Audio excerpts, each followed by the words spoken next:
Alright. See, I have one person. Maybe two. I don't know. My computer's too far away to really actually see what's happening.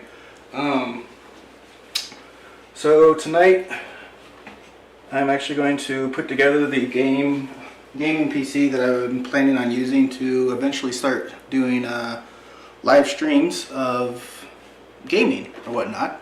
I'd like to thank my lovely wife for bringing people over here from Forever Student, our medical knowledge person.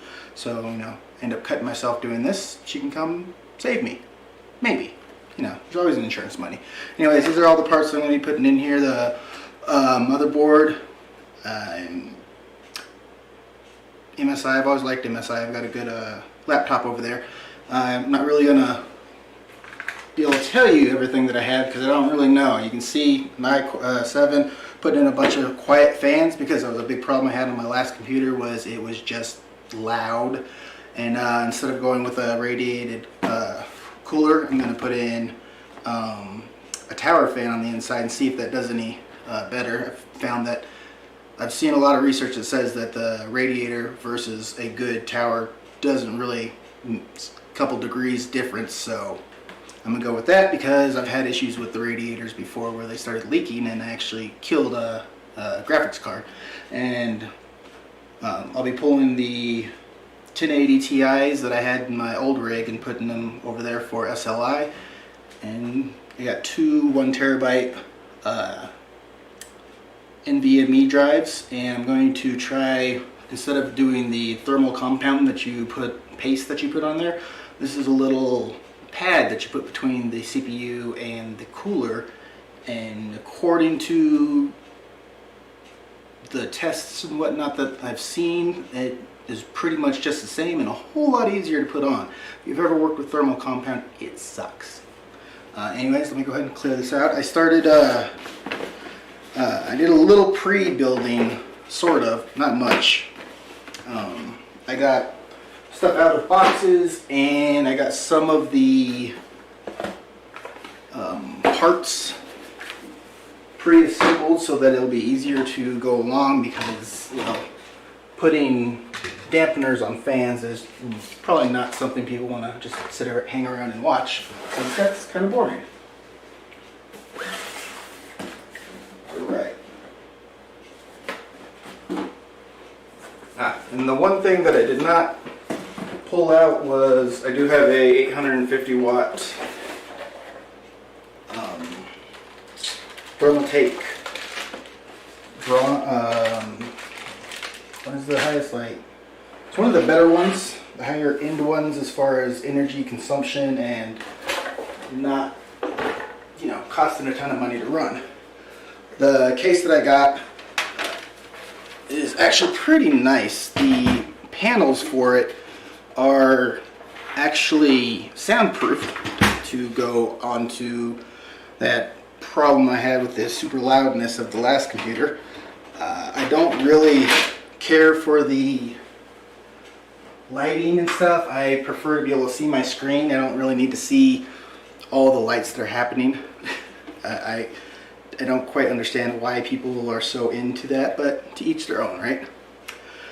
First thing that you want to kind of do when you put together a PC is pull everything out, kind of get your game plan on how you're going to put things together. So with this PC, I can put in on the front side, I can either do two 240 millimeter fans on the front, or I can do three 240s or two 240s, or yeah, and then I have space up here on the top where I can put in two 240s, and on the back I can also do another 120 or 140. It has a pretty good amount of airflow through here. That's one big thing, that if you do gaming or build your own computer to game or any type of graphics, make sure you get good airflow into your computer, because once that heat kicks up enough, it'll start throttling your CPU and just kind of screw it up for you. You'll start dropping frames and glitching, and you know, it might be right in the middle of a competition and just drop completely out because your computer freezes. But when you do go and start to make when you start building, there's going to be mounts that go on the bottom. I think I have them in the right spots. This is what your motherboard sits on, so it's not directly down on the case. The first thing that actually goes in, well, actually, I'm going to put this in first just for the simple fact that I have a habit of forgetting things, and since it's in my hand and I'm thinking about it, I'm going to go ahead and put it in. But this is your back plate that matches up with the parts or the plugs and stuff on the back of your computer. So this is kind of how any motherboard can go into any case or whatnot, is they give you this. It comes with the motherboard, not the case itself, so that you can pick and choose how you want to put it together. And all you do is just it literally just clips in place in the back slot. Ow, it just bit me. And it just clips in place. Another thing to know about building computers is very rarely will muscle be your friend. Pretty much everything that you're going to put together on a computer is going to go together willingly. You don't have to put much effort into it. So if you do start putting effort on stuff, it might just decide to stop working when you go to actually use it later on in life. What I'm going to do first is put all the fans in place, because of where they're at. It'll probably be easier to go ahead and do them first and just get it out the way, so that we don't have to worry about working around things. So I have two 240, no, maybe two bigger ones. What are they?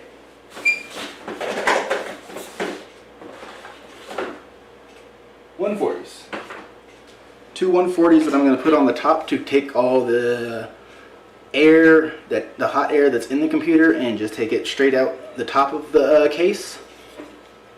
So one thing you want to make sure is that you put it in the correct direction to actually pull the air. Most fans, maybe not. Okay, yes, most fans will have something that shows you which way the direction of airflow and the direction the blades will go. So pay attention to that. You don't want to put it in backwards, because that won't do you any good. Cable management is actually a big thing also. As you're putting things in, you're going to want to predetermine which way you want your cables to be going, so that it's not a big just kerfluffle inside the case. That doesn't help with airflow either. So usually what I do is try and get them, this case particularly has a bunch of channels that you can run cables through. And that's what I'm going to do first, is get the cables down into the channels.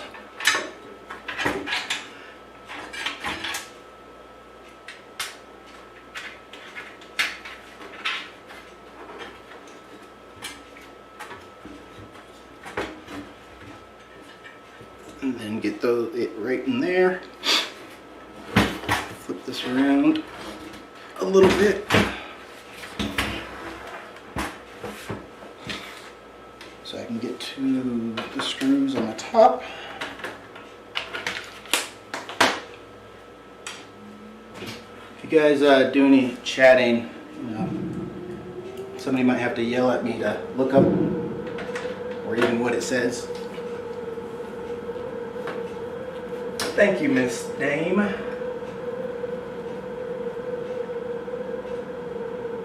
Yes, that is what you see.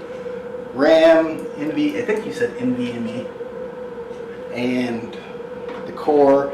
You also saw the motherboard. How are you going to leave out the motherboard? That's like the essential, makes everything go part. Well, I guess ties everything together more than it makes it go. Processor makes it go.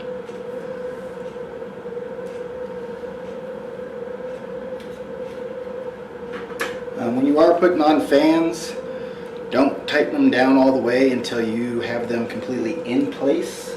Otherwise, you start playing that game. And sadly, the screws that they use for the fans they literally just slightly fatter than the hole, and you just pull them down. They're cutting into the plastic that the fan is made from. So they're not, you don't want to be having to loosen them and tighten them over and over, because you're going to eventually make it to where the screw's not going to hold anymore. Which kind of sucks, especially if you get higher end fans, because then you just have a loose fan. And that'll kind of also go on along with your sound. If your fan is not tight against the case, it's going to do a little more vibrating and rattling, and that can also lessen its life. Fans like to spin the way that they are designed to spin without any wobble. If you have wobble, it puts wear on the motor. Wear on the motor means it has a much shorter lifespan.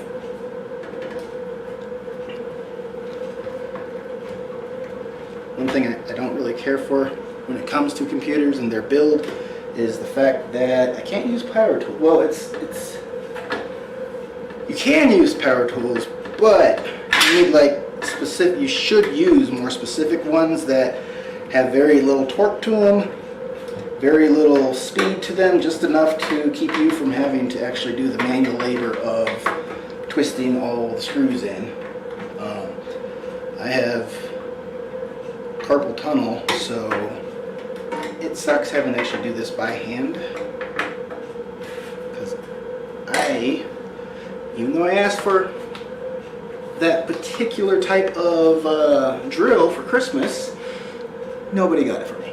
So, maybe one day I'll buy it for myself, because that's how I get all my stuff, and it kind of irritates people, because who wants to wait for people to buy them stuff when you can just get it yourself now? I guess I should have asked at the beginning, can you hear me properly?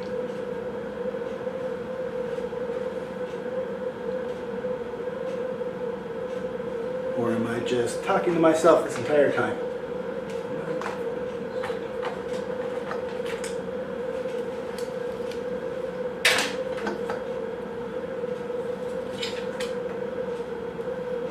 No response.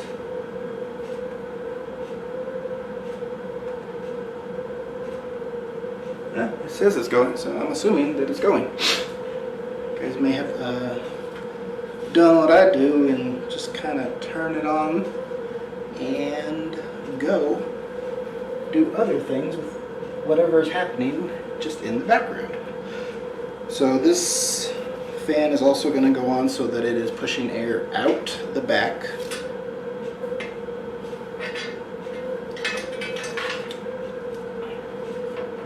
I've been aligning the fans so that all the cables kind of go to the same direction. I have done a lot of builds over the years, so I have a lot of parts and pieces, and right now I'm literally kind of going through parts and pieces, because apparently they don't send screws with fans. You think they would, but apparently they don't. But I have plenty of screws.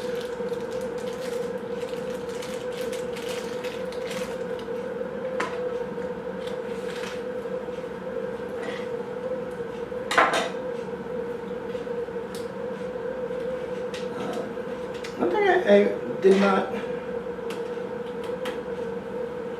know about this particular case when I got it was, and I'm sure it's on the higher end cases, if you ever do a build, look into just watching Amazon for their warehouse deals. So even though this case runs probably, I think, around 200, I was able to get it for about 116. But the fans can actually be slid up and down to position where you actually need them, instead of them just going right where they sit. So you can kind of adjust fire a little bit if it needs to go higher or lower to, you know, work around where your video card might end up landing, or the cooling tower, or any of that, any of your internal goods. So I just have to kind of remember to come back and tighten down the back one. And then this is for the front half. I'm going to have it pulling air in with where, so basically with this being the back top, the air is going to be coming in and through and up. Once I put the CPU cooling tower on, I will be able to have a little bit better idea of exactly how the airflow will work.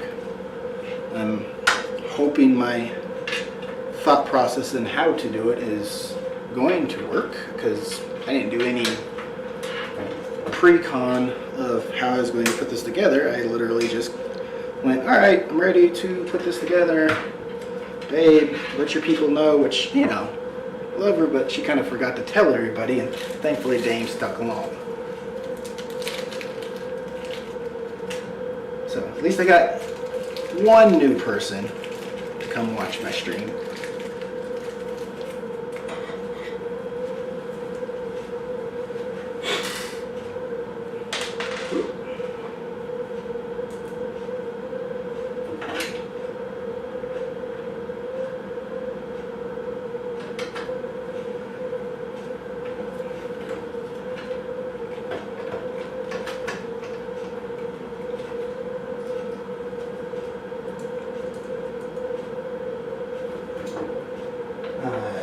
Also, like I said, this is my first stream, so if you do happen to pop in and I don't notice, I apologize.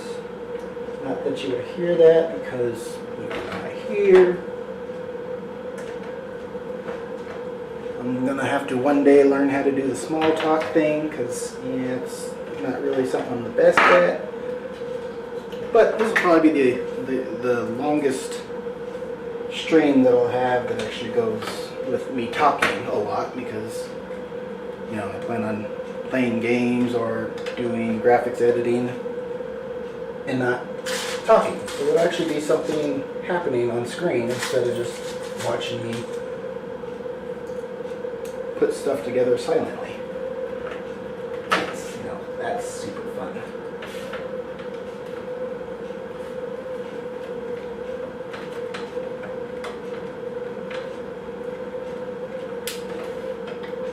Also didn't get a chance to put on some background noise or anything. I forgot about the whole DRM until the last second, and I have no idea what Forever a Student uses to do her background elevator, slow jazz, baby making music. So, you know, sorry I don't have anything going on. I'll just ramble to myself.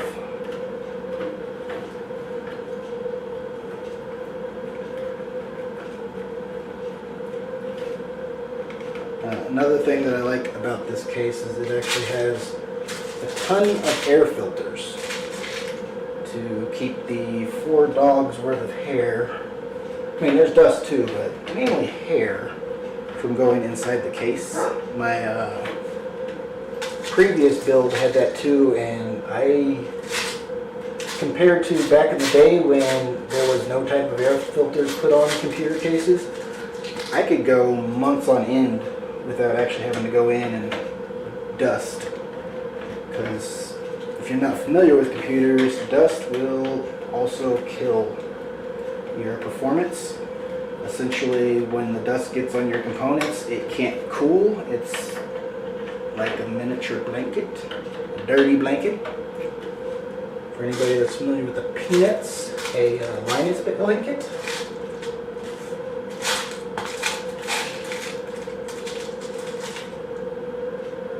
and that's not good for your computer.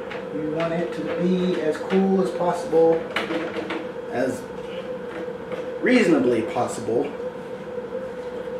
because it's not going to be cool. I don't know much about conversions of temp, but your PC or your processor runs at about 60 degrees Celsius when it's under load. Well, sure, the newer high-end ones run much higher.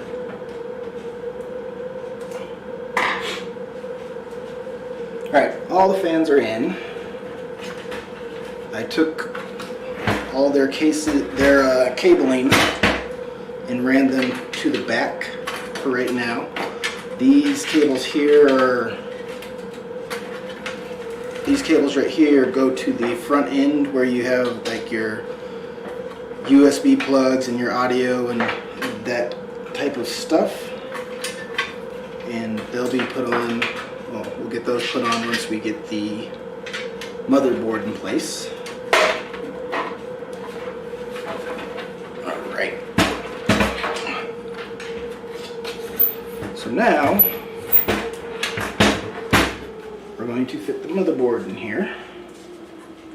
One thing you want to do, especially with a new board, is do a visual inspection to make sure like all your pins are straight, there's no debris in any of these RAM channels or any of your PCI slots.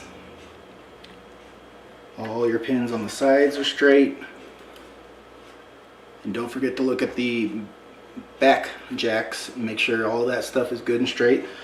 We never know during manufacturing, somebody might have screwed up and poked a board, even though I don't know if humans make things anymore. Oh, almost forgot about that. When you are doing these new NVMe type of motherboards, usually they do mount. This is where one of them goes, this is where the second one goes. Don't forget to put in the mounts, or you'll put the motherboard down and then go, oh crap, I forgot to put the mount for the NVMEs in, and you have to take the entire motherboard back out, because with some of them, which actually, not with this board, but some of the boards that I did have before, you'd actually have to be on the back side of the board to put a nut on there so that you could tighten it down. But this one you can actually do from the front side. There's a threading on the board, which is very nice. The first time I dealt with the NVMEs, I did just that and forgot to put the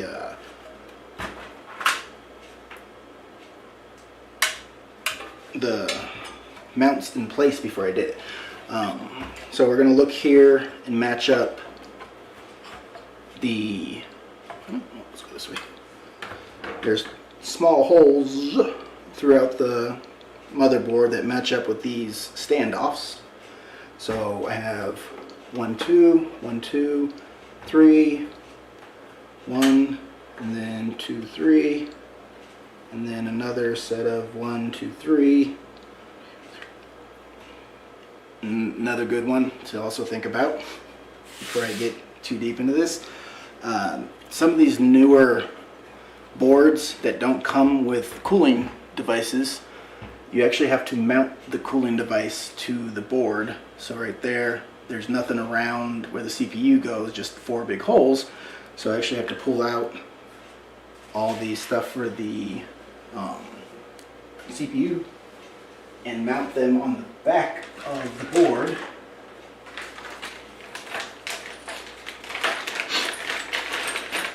This is one of the things that I actually had planned on doing ahead of time, but I completely spaced it.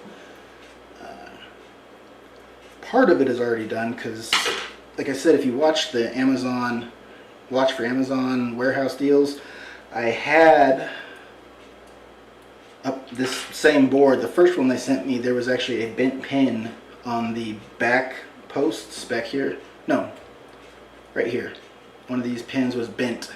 Wouldn't really actually affect me because that's the internal USB 3 connector, which I'm not going to be using, but it's the principle of it. So this is actually the second board I have. That's why I say even if you do get brand new board from the manufacturer, so that's the mount for the cooler. You just go straight through, and then there's 4 nuts that go on top of this that you put down.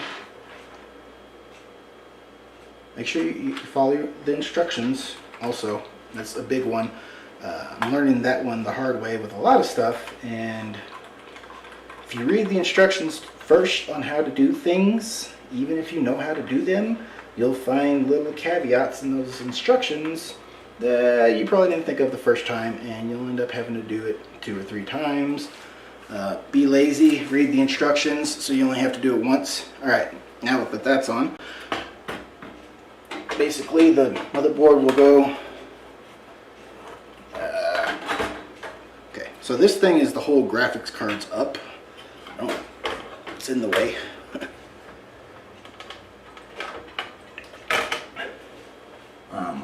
You're gonna get it down to the thing. Make sure that you actually line up.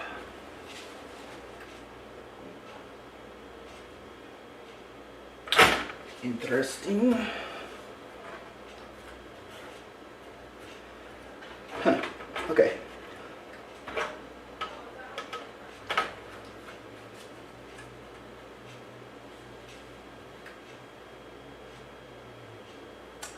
I might have run into a slight problem. It seems. No? So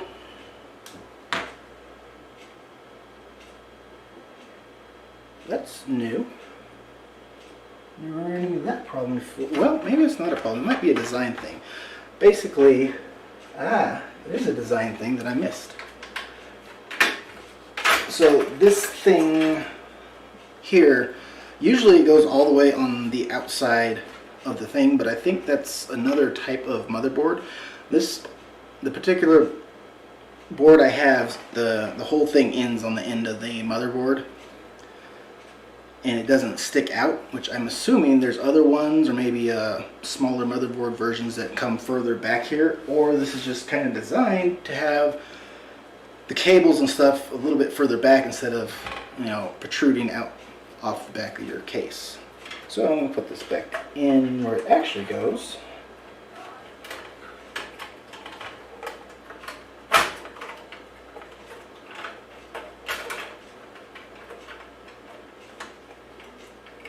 That's kind of interesting.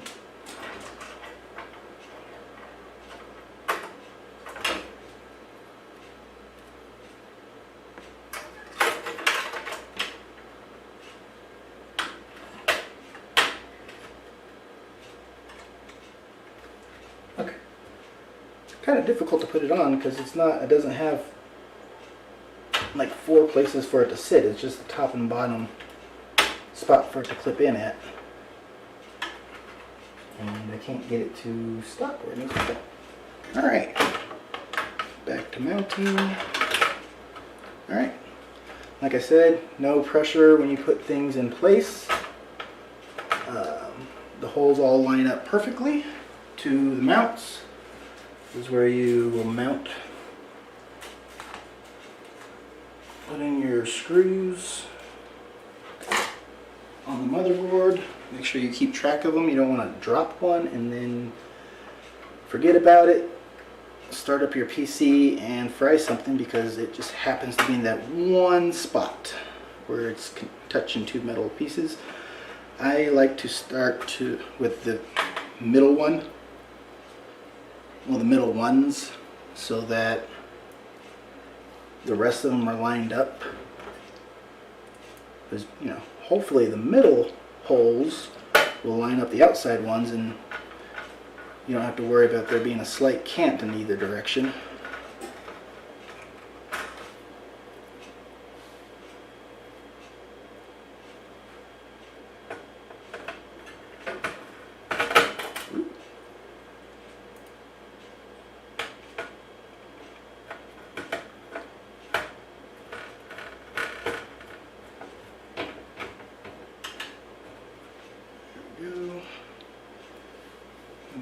screws short, possibly.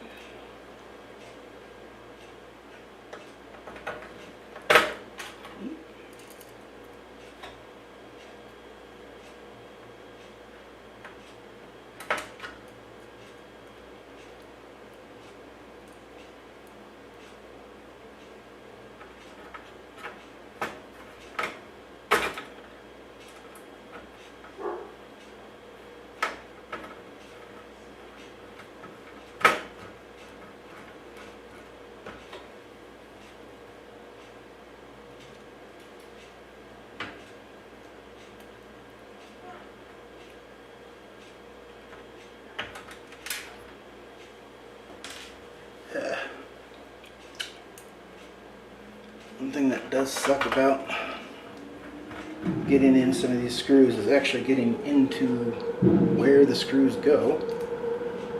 It can get kind of tedious.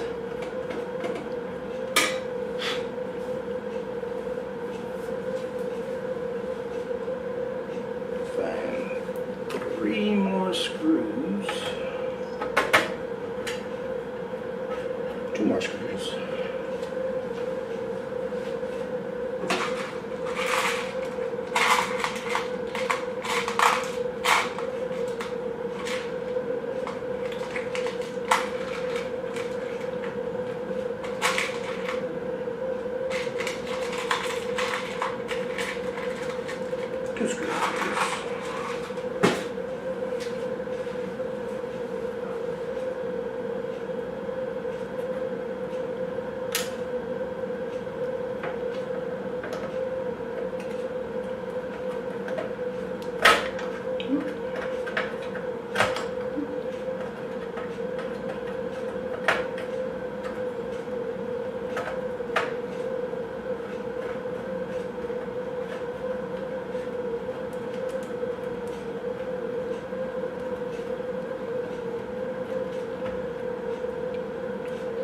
When you go about putting the screws in place, you do want to make them tight, but just tight enough that they're not as tight as you can get them by hand. A couple turns before that, just to make sure that it's in place, but you don't want to put too much force on it and possibly crack the board. Alright, so the motherboard is completely mounted in place. Next part that we're going to do is add in the power supply, which will be a little bit of an adventure, because this case is set up a little bit different than what I've ever come across, where it looks as if, well, the power supply is completely separate, like in a separate little housing than the rest of the components. One reason for that is simply the fact that the power supply puts off the most heat next to the graphics cards. The graphic card probably put out a little bit more heat than the power supply. So let's figure out how you get in there.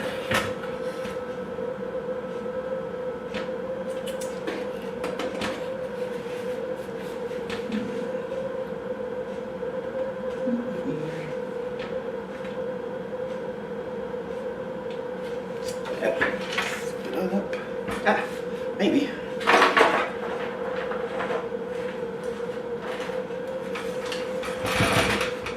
So we're going to try this.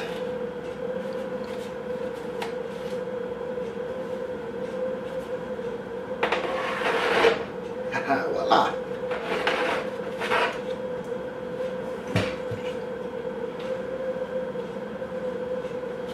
Alright. That'll slide in just like that. And we will find the screws, put it in place. I feel like I should have the box. I feel like I've been gypped a lot of screws.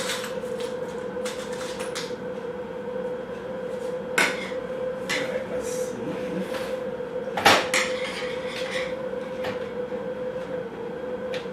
The screw is the right type.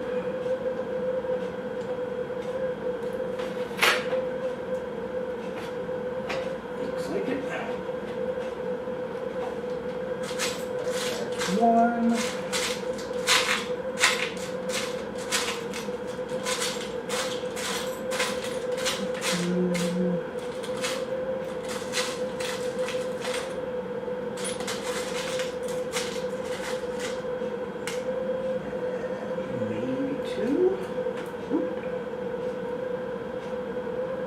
That's different. Well, I just put that in here.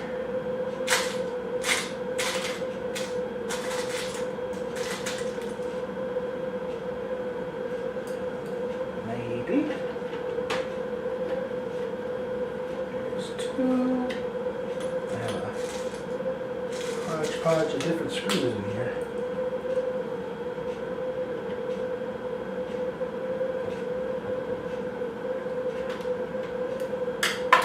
Go.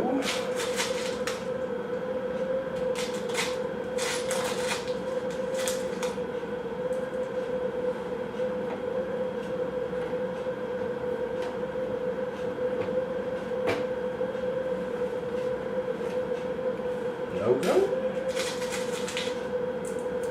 There's got to be a go. Okay, there we go.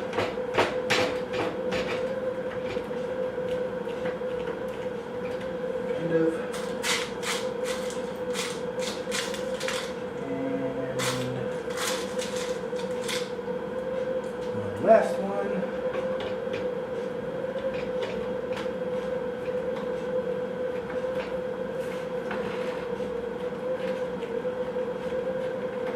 All right. Now the power supply is in place. This will be my first time actually working with a modular power supply. Essentially what you have is, found the screws. Anyways, so essentially what you have is all your cables are disconnected. Like old power supplies, the original versions, everything was just permanently connected, so you had to figure out what to do with the extra cables. Whereas with modular ones,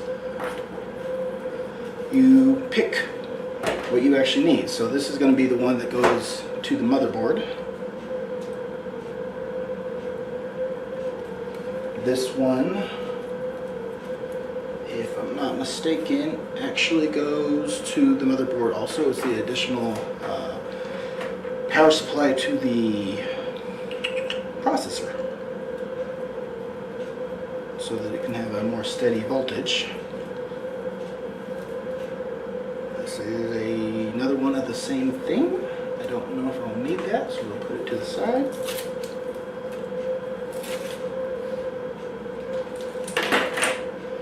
These are this is a mix between your SATA power cables for the hard drives, which completely forgot what I was putting in here. So I'm doing the NVMEs, then I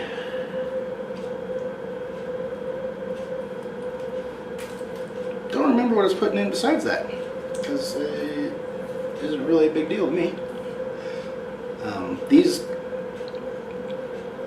It's another set for the hard drives, but I know I won't need that. This is a set that goes to the video card, so I'll need two of those.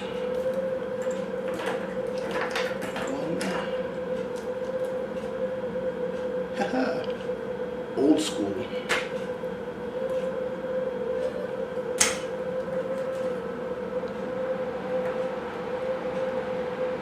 This one also goes to the PCIe.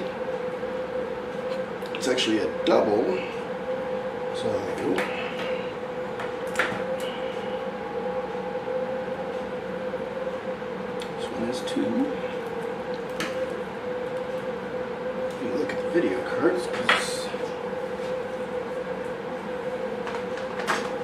I don't remember how they were powered. So one single one I've got. So one of these will power both of the cards. I assume. We'll find out. Won't need that one. Won't need that one. Won't need this one. Basically all the cables that I put to the side are for additional hard drives and or looks like I'm gonna need that old school plug. The front of the case apparently needs a power supply hanging off of it. Don't know why. Can't imagine anything off of there is coming out with too much power, but I'll hook it up. So I will need, where to go? This guy back. Ooh, you. Yeah. See if that works. Okay.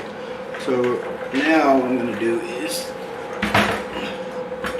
should have probably done before I put it in the case.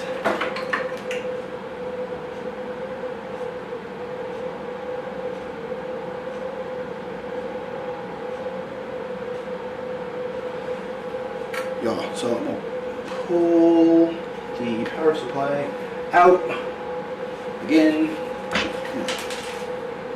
I'm gonna test run what you're doing before you do it. I lost my screwdriver.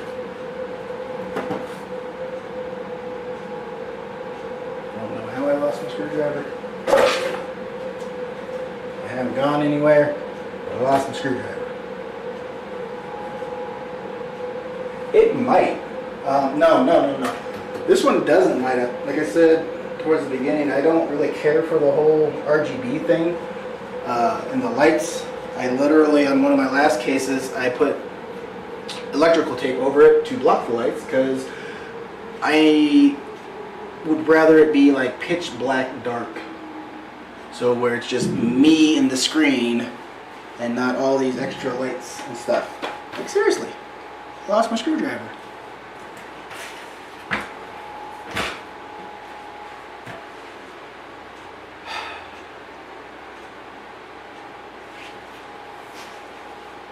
I don't know how I lost my screwdriver. Like I've been right here.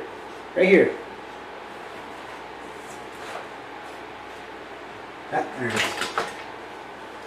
It ended up under the video card. Alright. So, you know, like I said, pay attention to what you're doing, read the manuals and all that so that you work smarter and not harder, because right now I'm doubling my work for the simple fact that I did not think that, you know, maybe I should put these cables on before I stick this down into this little hole. Well, at least this time I can use the screws that came with it.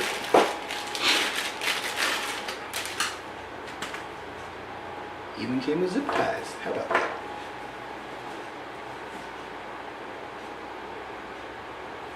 Yeah, that's kind of what I was thinking. Like, unless it's the, well, actually, hey, well, let me put this together. I can kind of see up here in the corner where things are going, so we'll see if we can actually see where that power thing goes. Alright, so new to me, the main motherboard connector here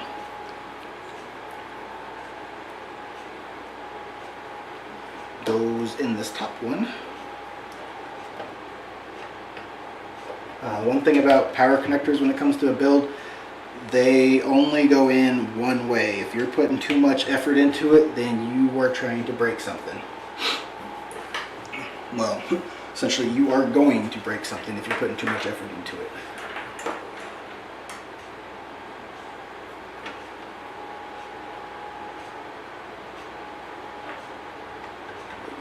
Perpetuals.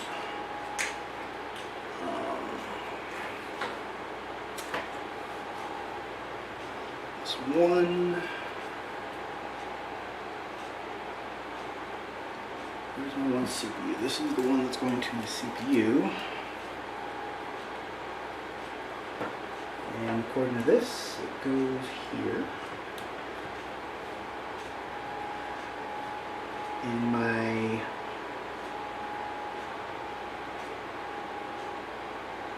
PCIe 6+2s, 6+2, go here. So what I think I'm going to do is, even though that there's this extra jump off, I'm going to put in both 2 cables, just so that in theory it will be more stable, because each power supply, or each video card will be running down its own power line, instead of both of them running down. Hey, there's apparently 2 of these.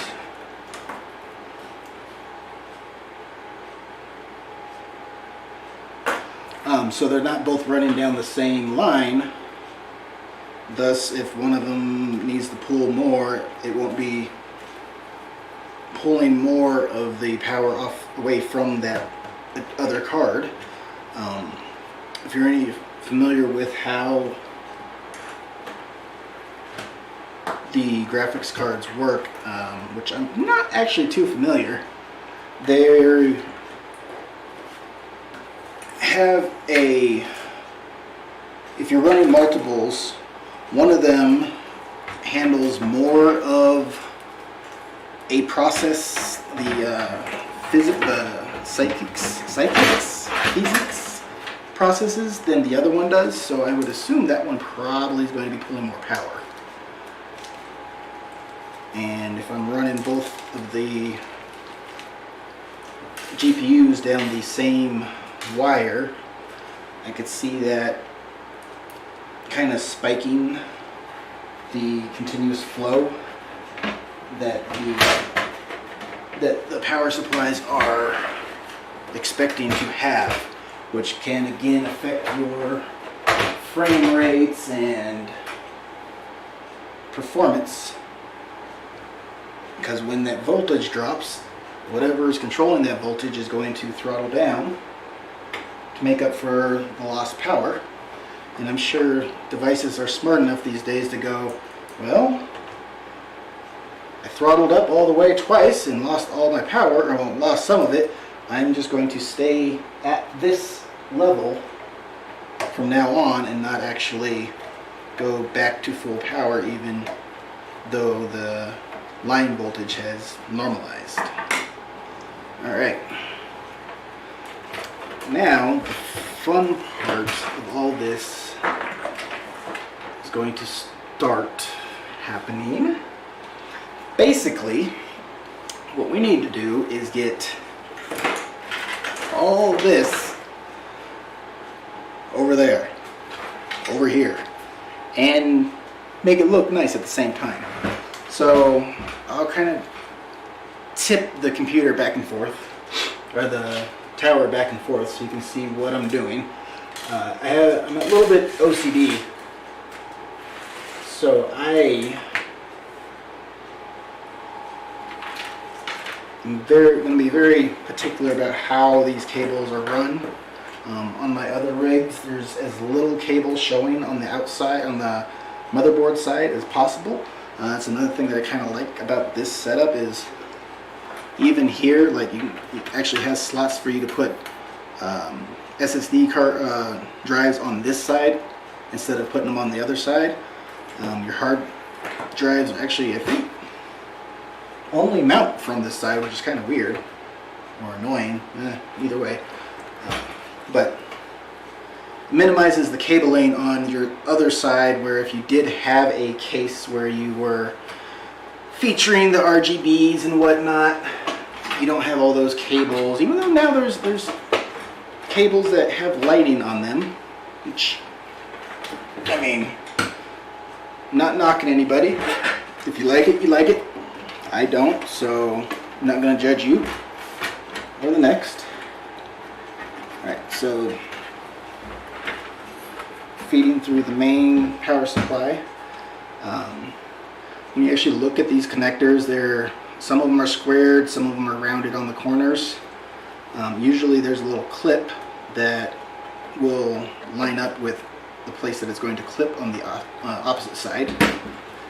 And of course, while this was in its packaging,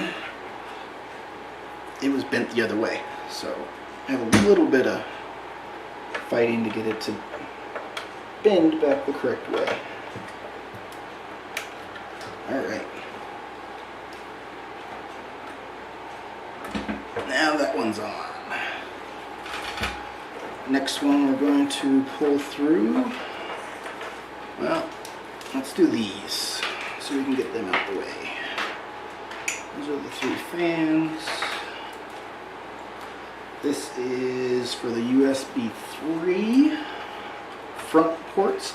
And that might be why that power supply is up there, is for the USB 3 to have more power to it, or the HDMI. This particular case has an HDMI port up front, which I actually think is going to be handy. So while we're right here thinking about it, I'm going to run this out the back where they have a slot for it to go, and I can plug it into the video graphics card here once we get it in place. Alright, so these all need to go up front.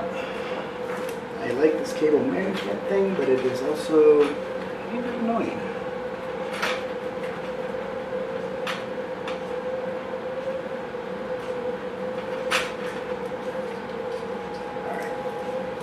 Front side. Oh, yay. Alright. So, where all of the things that plug into the front of the computer, they're all down here across the bottom. So I've got to finagleize these cables all the way down there.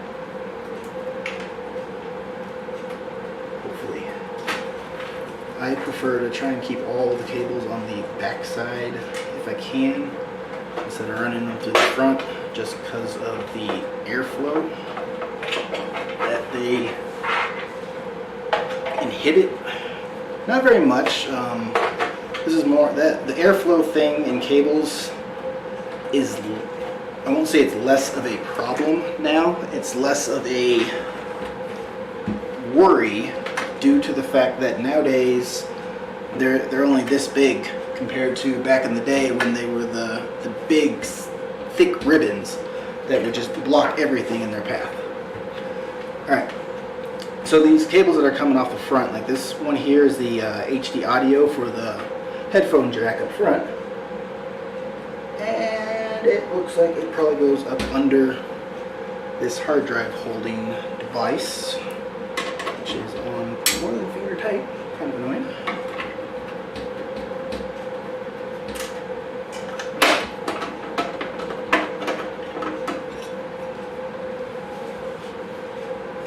Take this one off too. I honestly don't remember what kind of hard drives I'm putting in.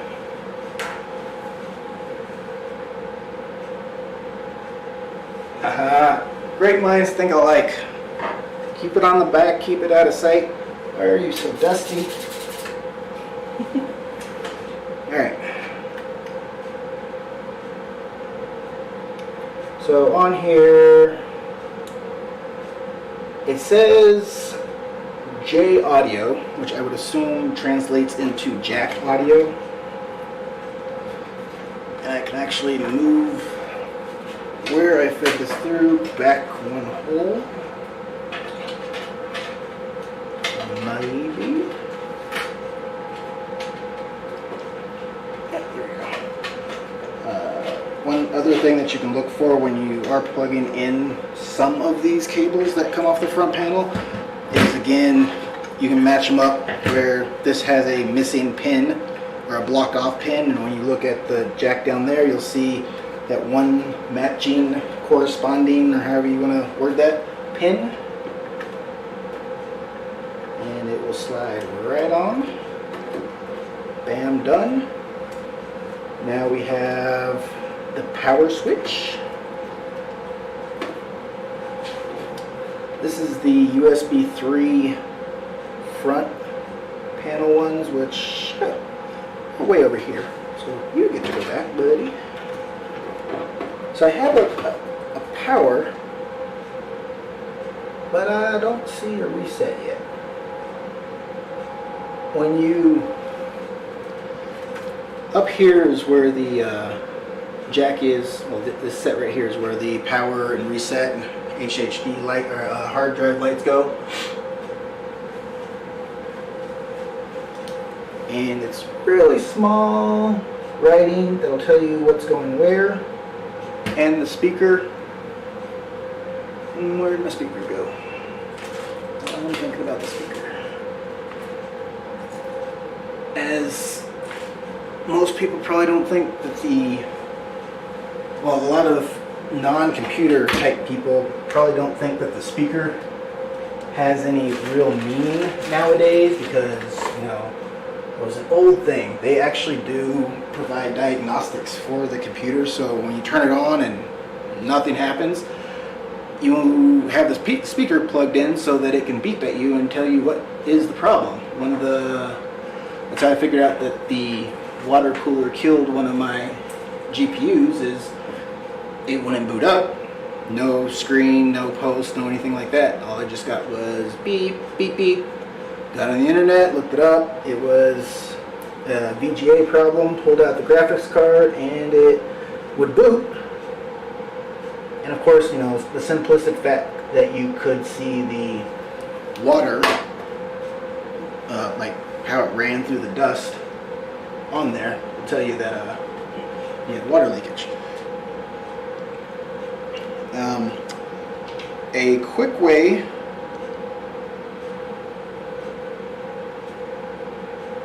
to be able to find or read this tiny, tiny print is your phone. Take a picture of whatever it is you can't see and zoom in. So what we're looking at is that one up there that the flash was directly over.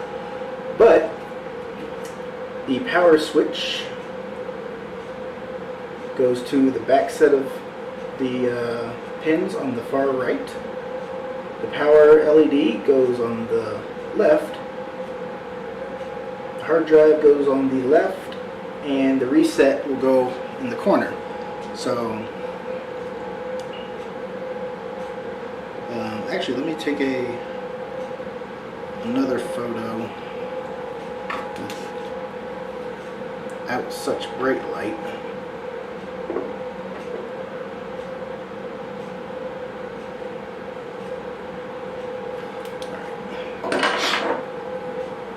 And I can show you on here, and you rotate it, and you rotate it. Alright, so on here, stop being a dick. Something I do not like about phones is I can tell it not to rotate, but it feels like it always has to rotate on pictures. I don't want you to rotate. That's why I turned rotate off.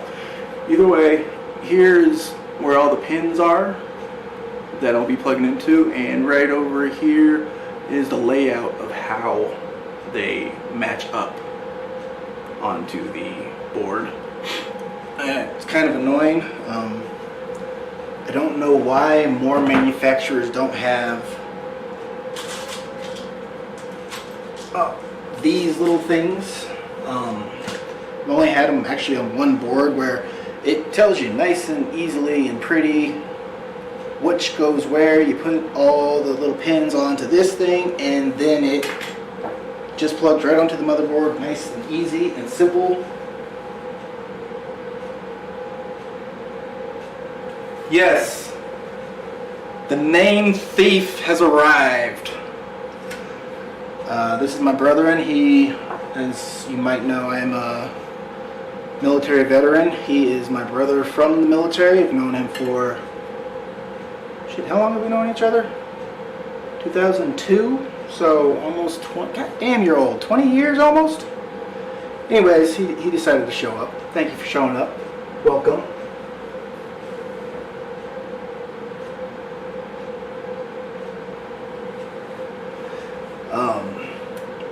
Maybe one day I can actually get him to come and join me on a stream playing games. Now that I lost my phone, trying to show y'all what was going on, I kind of forgot where everything went. So power switch, reset switch, power LED, and I also kind of thought it was a little weird. There's an extra, well, one extra pin on here. I'm also missing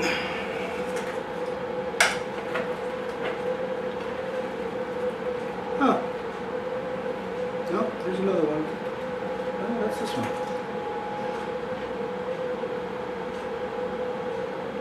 Alright, well, this case only has a switch, which is kind of nice. Alright, I'm going to feed the fans through now, hopefully. Well, let me do the CPU power.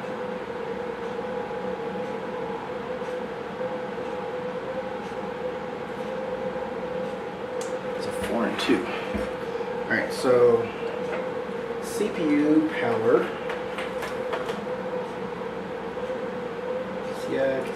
PCI. CPU 4 and 1. So I actually need both the CPU hookups from the power supply. Of course.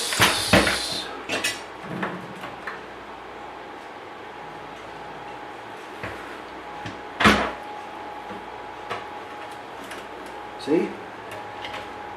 Working harder instead of smarter. If I had looked into this before I did this, I would have. I would be shoving my hand down in here.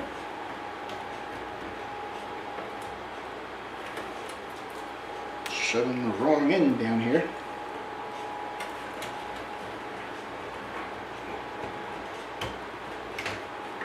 Alright. So this one goes up first. It'll go on power supply 1.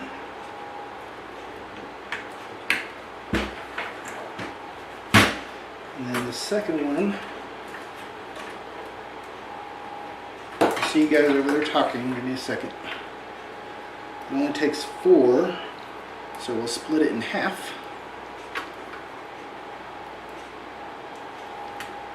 Feed it through.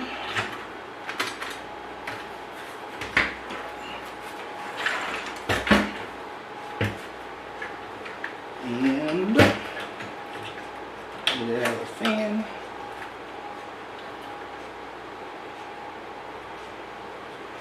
Plug it in, maybe. These little confined spaces and fat hands don't go well. There we go.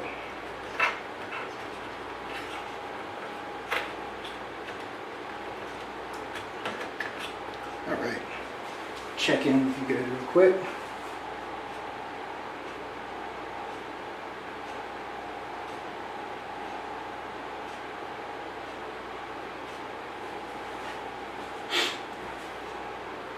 How bad I am. Oh yeah. Well, see, that's going to be one of the things that if I do start making this a scheduled stream type situation, that's one thing I'm going to have to reiterate over and over.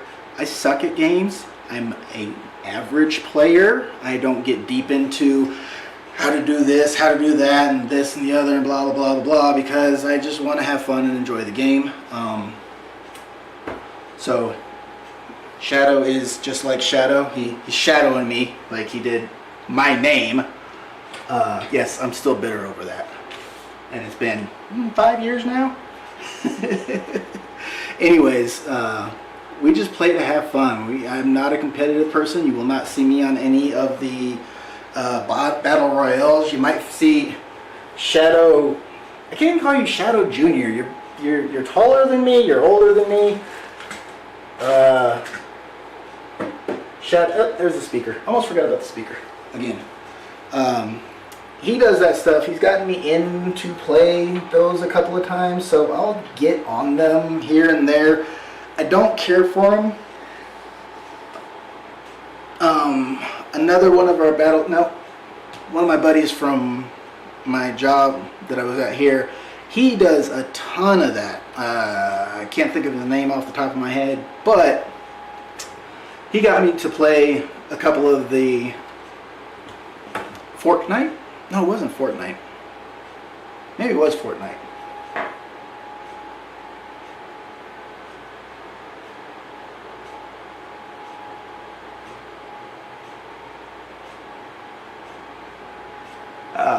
Yeah, you're the one that Alex has been watching playing. I don't know why I must have bumped the sound up. Crackling. Alright, put that back down like normal. Was doing the stream in the dungeon type of place. I don't remember what game it was, but it looked Zelda-ish, but not Zelda. Actually, one game that I do want to play, I don't want to start over on it though, because I'm lazy like that and I can't put it down.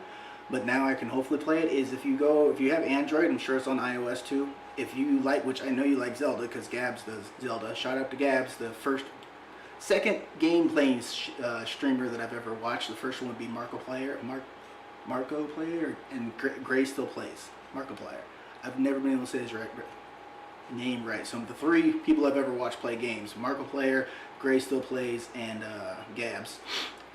So I know you like Zelda, but it's called Guardian Tales.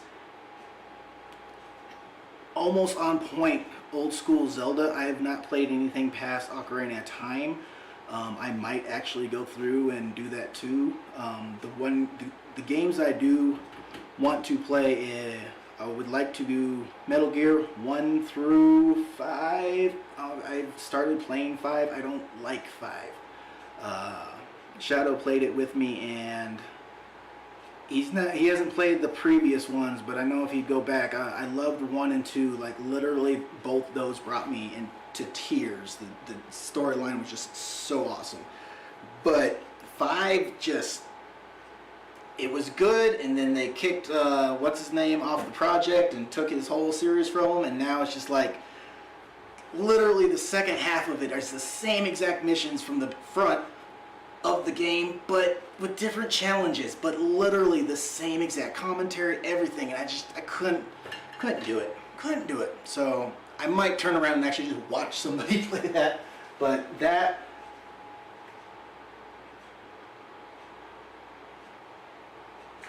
one, and so Metal Gear, and I do want to play through all the Zeldas. I don't know if you've ever heard of Mario RPG, Legend of the Seven Stars.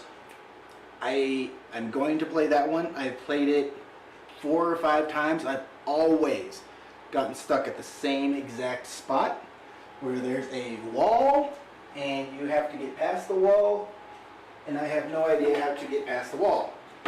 And this was, last time I played it was way back in the day. Well, I am old, so we'll just go with way back in the day, where you couldn't just jump online and go, where's the answer to this, so that I can figure out how to get past it. And I also remember that I looked up the answer. I don't remember how to do it, so I'm going to have to do it again. Right now what I'm going to do is put the NVMEs in before I forget to do those, just like I almost forgot the speaker. Awesome, there just went one of the screws. The NVMEs that I have, they're both I want to say they're 1 terabyte each. I already, like I said, they actually came out of my server that's holding Proxmox, if you're familiar with that. Basically, it automates my entire house. But I have purchased cooling fans that go directly on the NVMe because they do run hot. Let's see where they're going to land. No, I'm going to put that in.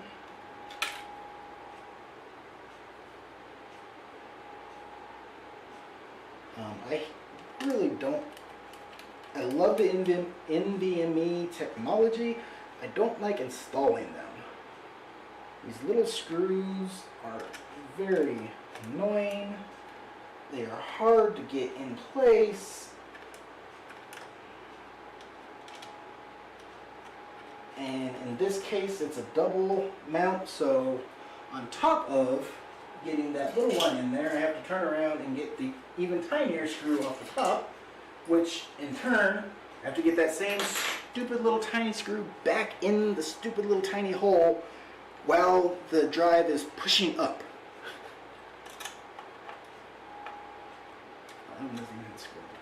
Alright, so let's try this. One. Damn it. I put it on the wrong hole.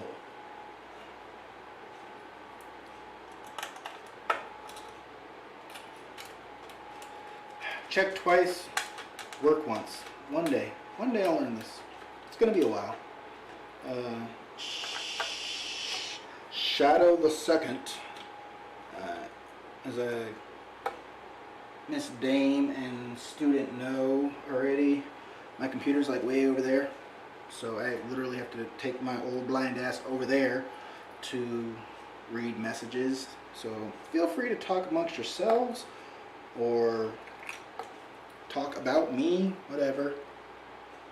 See, this is what I'm talking about. Little tiny ass screw. God damn it. You have to figure out how to get into. It's so annoying. Yeah, damn it.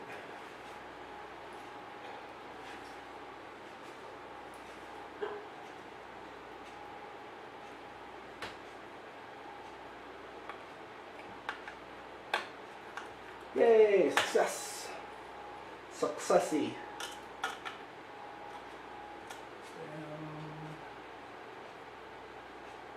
No.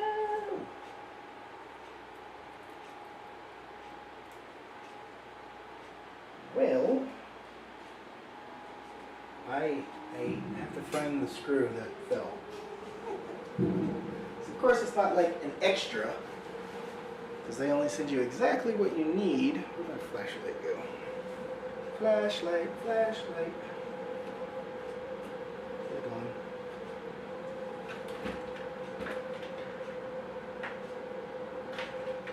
There we are.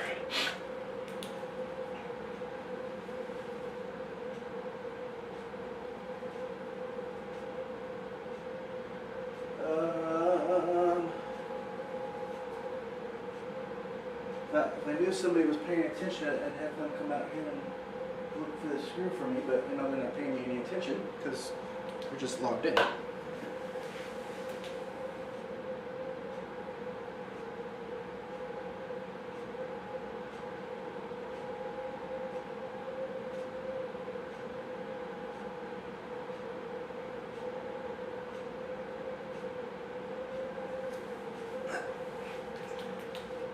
Yeah, I know, I have a ton of extra everything except for freaking NVMe screws because it's so new. I don't have them anywhere. Huh? What does it look like? A screw. A really, really tiny screw. Very, very, very, very tiny.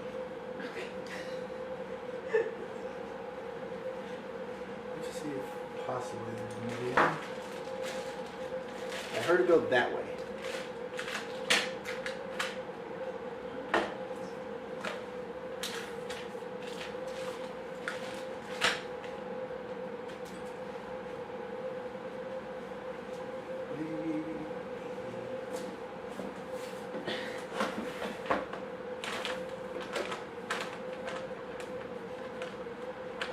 think you might just be better off finding another one.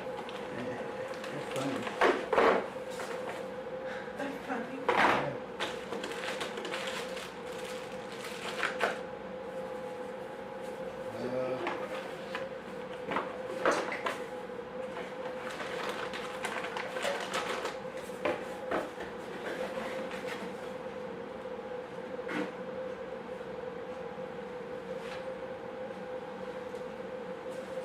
Well,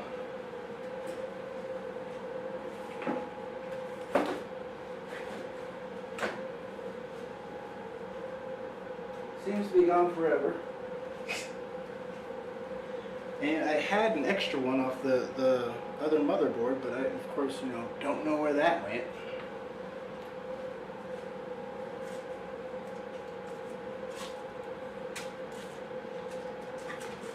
Alright. Let me see if I just happen to have one out here. Forever Student will keep you entertained for a second. Oh, I'm keeping people entertained? That's a terrible idea. Well, you did such a good job. The Farting Dragons were a classic. They'll be back. I don't know. Hopefully not. But yeah, how's it going? Cool, cool.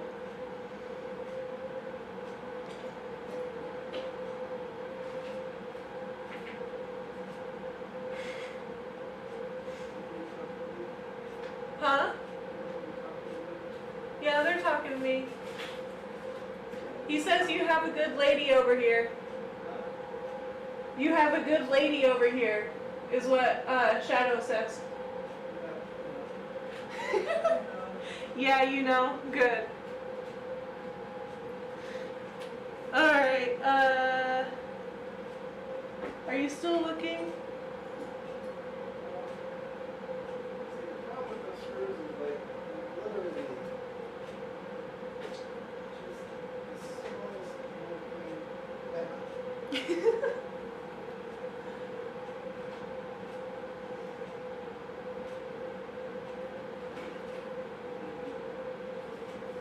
Well, like, what kind of screw is it? Is it just like a regular screw, just tiny?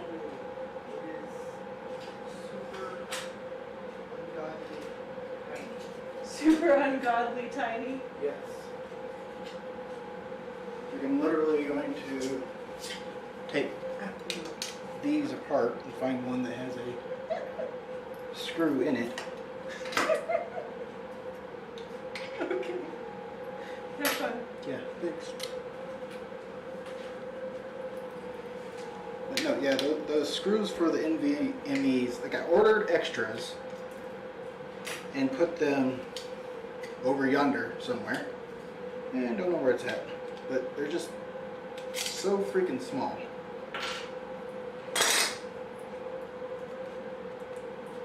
So I'm hoping that this one will fit. And I'm not just going to be down a NVMe until I figure out where that one went.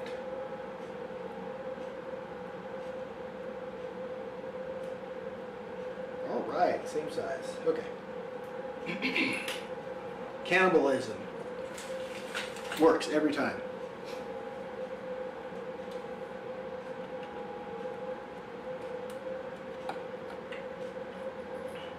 Yeah. If you, for reference here, what do I have?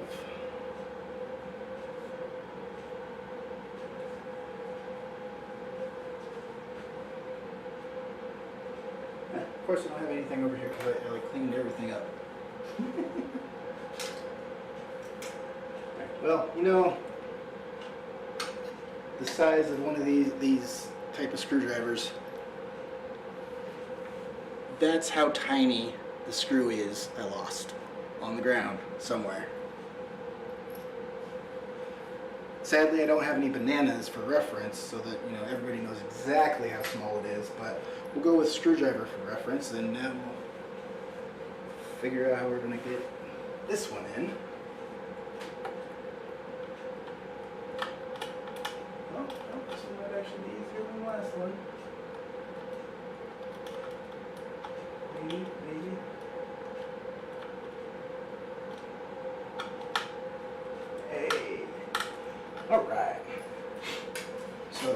I'm here, I'm going to route these cables down and out. The cooling apparatuses, the fans, just use SATA power sources. So considering I'm not even sure if I'm putting hard drive or SSDs in here, I have enough storage space. I have about 100 terabytes worth of storage space on a NAS, so I don't really plan on keeping anything on the computer itself.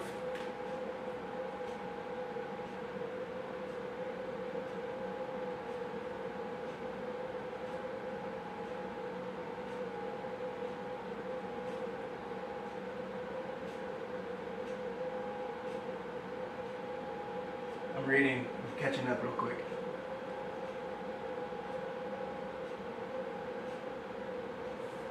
The clips, what are the clips?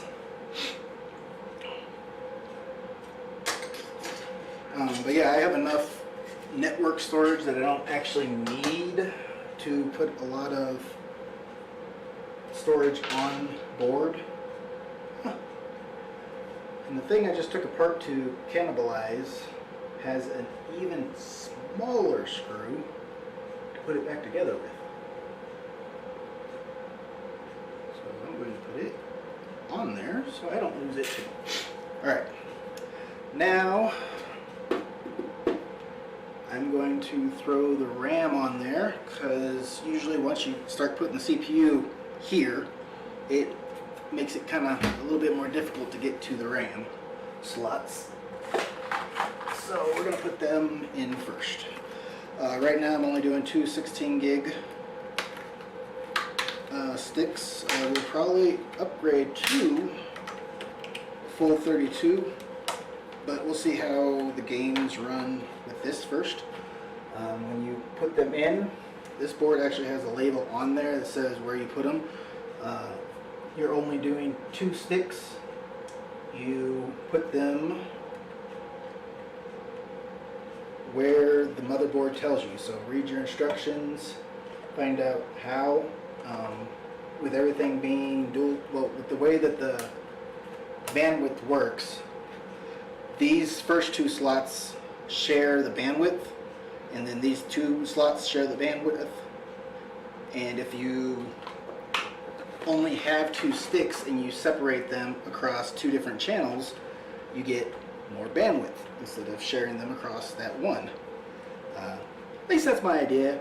I'm pretty good at BSing, so if I'm wrong, you know, that's up to you to figure out. I think I'm right, so I'm just going to stick with it, because, you know, that's how it works. Right, Shadow?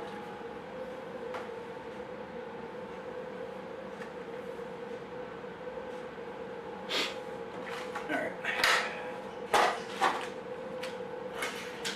That's on.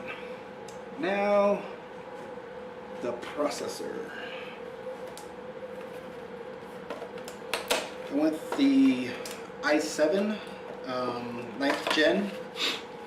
I have an i9 9th gen. The only real difference between the i7 and the i9, except for $100, $150, almost $200, depending on where you're looking and when you're looking, is the i9 has hyper-threading capabilities, which means instead of just 8 cores, it simulates 16 cores, because it splits a set of the single core into 2 logical cores, which is good for multitasking. So if you're doing a lot of video editing and photo editing, which I plan on doing, but the difference in speed or whatnot isn't too horribly bad. I can, for what I'm coming from to what I'm building now, I'll be happy.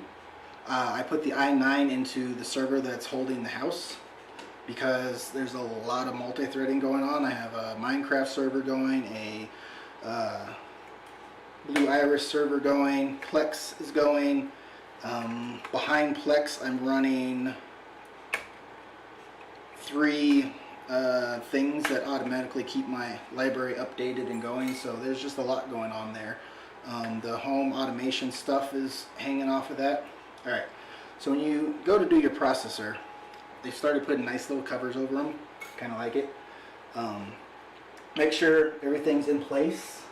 There's nothing there. You don't want to touch anything. That's the if you break it, there is no repairing thing. What I did like that I noticed, I thought I broke one of the old processors I had, but seemed kind of weird, is they've changed it from having all of the pins and whatnot on the back of the CPU to where they're actually on the motherboard instead, so that you don't have to worry about bending the pin on the processor. You literally just drop it down on top. There's little notches that make sure you put it in there right, and it'll literally just sit down on there. You don't want to put any pressure on it. You let the device that they installed on the motherboard put the pressure down on it, because it's going to put it down nice and evenly where it needs to go, and theoretically not damage anything. So processor's in, RAM's in, drives are in. Now we're going to play with my behemoth of a cooling device, which I started putting together a little bit so I can see how it goes, and it's huge. Yeah. I gotta put on these 2 guys here somehow.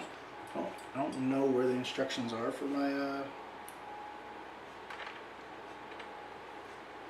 doohickey here. Here. They're somewhere. I might have to find them before I go too much further.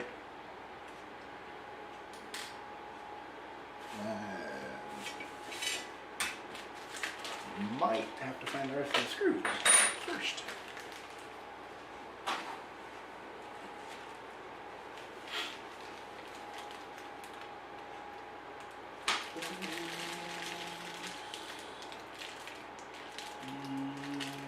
Motherboard. So I'm looking for 2 screws. What was that? Don't do that. It's probably not safe.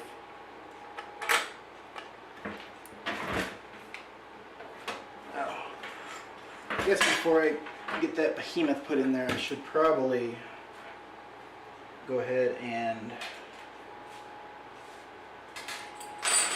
run the fan wires into place.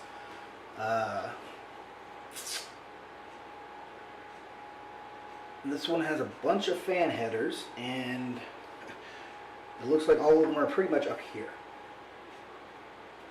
which is great because none of these are that long. So this is system fan, system fan, system fan. Then we have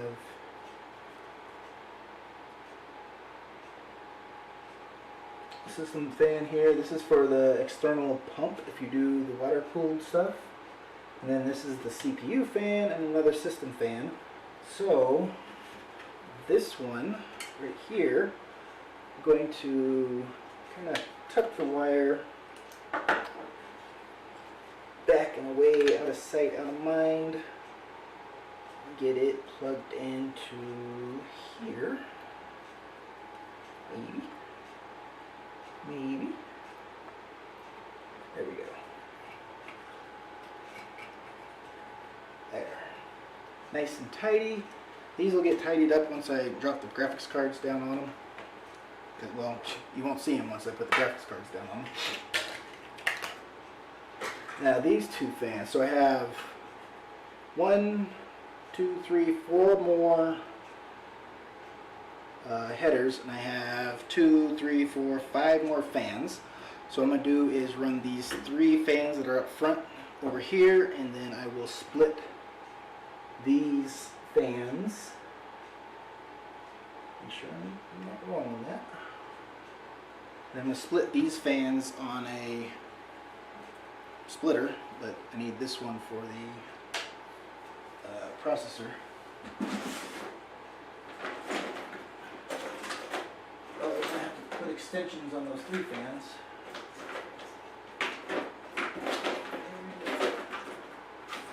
There we go. Old school. Everything's pretty, and then I got to break out the old, ugly red and black and yellow wires. So I'm going to pop this on here. Maybe. There we go. I'm just going to tuck it back there and we'll flip it over. I'm going to assume that those wires are not going to be long enough to go all the way around, and as Dame and I both feel, there will be no visible wires for as much as we can, help it.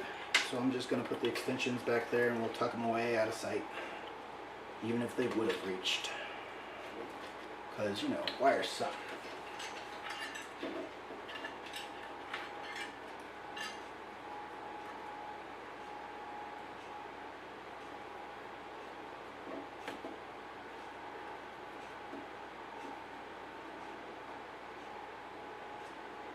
Yes, I do photography also.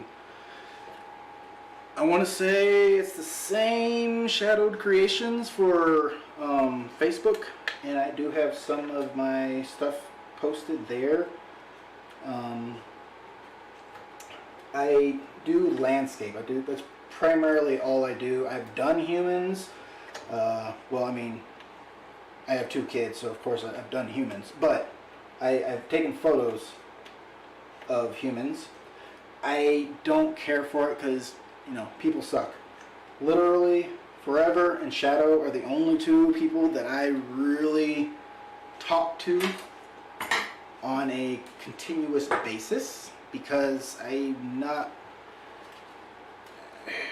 humans just bring conflict, and conflict is unneeded, especially over the most petty stuff that people come up with to conflict over. So yeah. Yeah, music keynotes. I actually have a bunch of his older stuff. I don't know if he ever got it back from me. I still listen to it to this day, Mr. Man. Alright. So those fans back there, this one's going to hang off of there. This one is plugged in. It's ran up. I can get that. The hard drives, which I still not totally sure what I'm doing with hard drives. I do have the 4 M.2 drives from the last drive that gives me another terabyte that I might throw on as a scratch disk.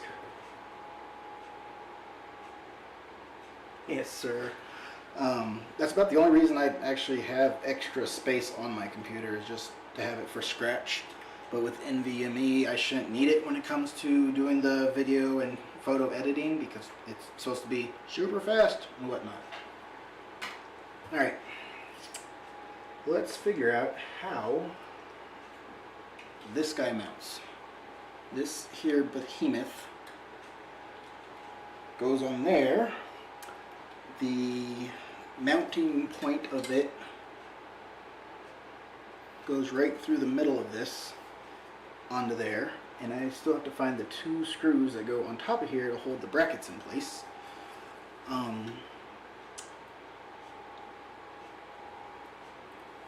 The way that this one works, I'm assuming right now this side is pulling air that direction. So what I'm going to do is flip it this way, and when I get the other one, because I have to mount it before I can put the other fan on the back, if I'm not mistaken. Nope. Fan doesn't actually go on the back. The second fan actually goes through the center. So I'm going to set it like this, so as it pulls air in and through, it'll put it straight to this back fan and out the system. I'm going to look for the arrows just to make sure I'm not... Yep, there it is. So the flow is going that way. So I'm going to set it like this. You can't put the other fan in ahead of time for the fact that the crossbar that goes on the bottom to connect to these two sides has to go in there first. So here's the cross dingers.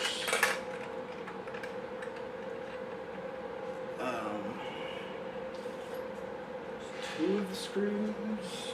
Find two more. Somewhere below. There's more screws. That's four.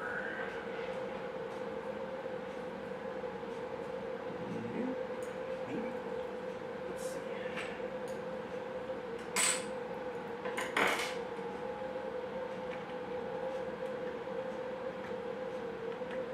Nope. Can't use those.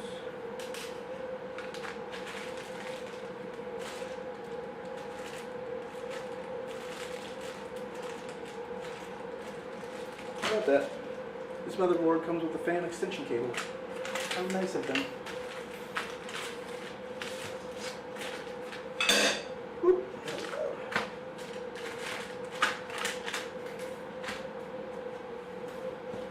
So much stuff up on this table.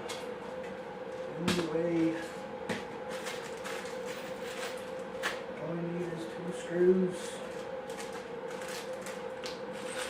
I got two phones. Shadow can tell you about that song. He was there when apparently I look like Kevin Gates, according to some people we used to work with. I don't think I see it. I might. Who knows? But either way, I don't need two phones because I don't need one for the hose and one for the plug because I don't need hose, and I prefer if nobody plugged me.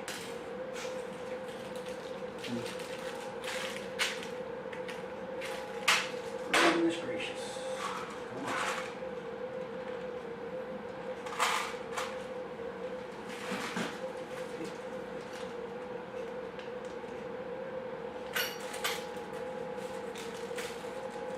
There they are.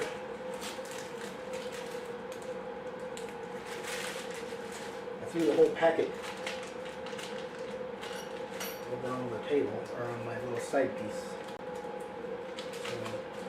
So these are the right ones. Yes. Okay, so the two screws I already had, which now okay, good, they're right here. Go on top of the crossbar thing. So here's this. Two crossbars. Where's this? Alright. Make sure that I put these on right.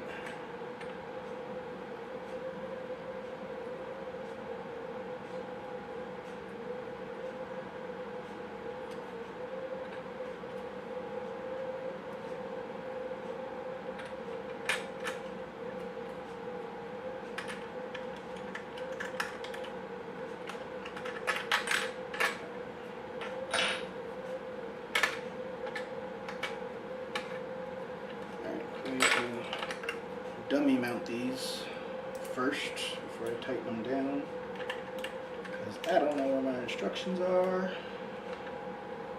because like any responsible adult, male especially, I didn't keep up with them because, you know, why would I do that?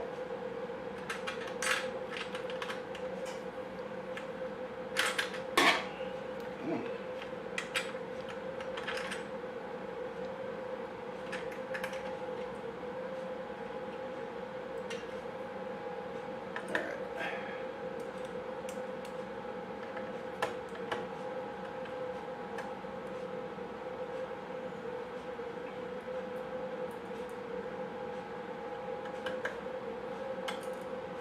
Really? Alright.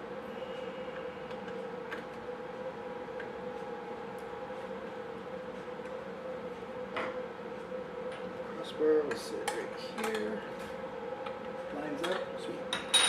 put it on right. Okay.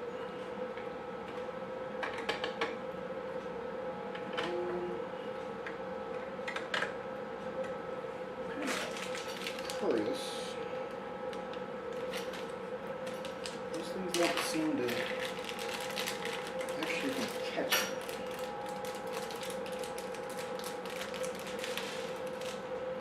Let me see if maybe these are the correct ones. 'Cause they like barely catch, and then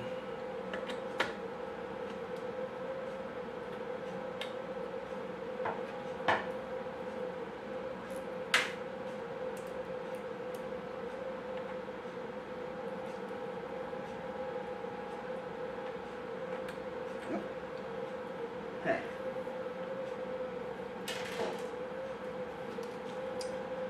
Yeah, these screws seem like they're just like barely too short. So when you screw them down, like it catches, but it doesn't stay. I don't like it. I'll try some other screws. Nope. Those.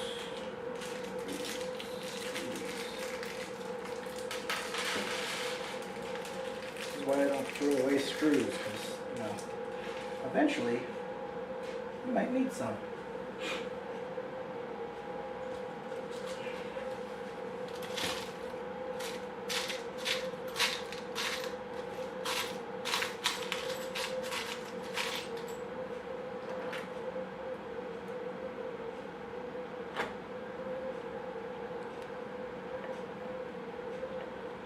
There, that's more like it. Now it actually like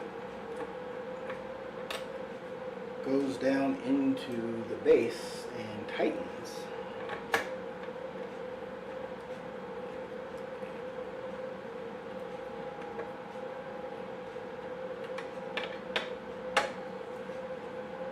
Like the way it was earlier, it felt like it would just pull right back off once I started tightening the fan down onto it. Nah, don't really want your heat sink to be loose. It's there to keep the computer cool for a reason. Because if it's not tight, then your computer just goes night-night, shuts off. You're done. Hopefully you don't like physically fry anything or the processor.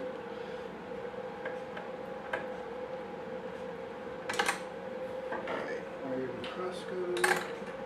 Still fits perfect.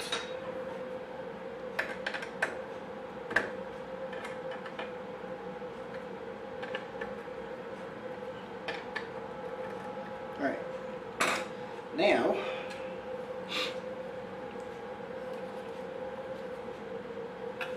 so the way this goes on is it'll sit right here, and this guy will go across the bottom of it.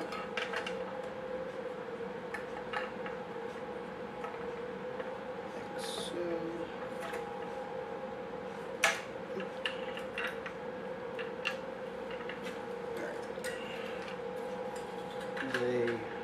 Alright. You'd think they'd have some kind of way for this to hold in place.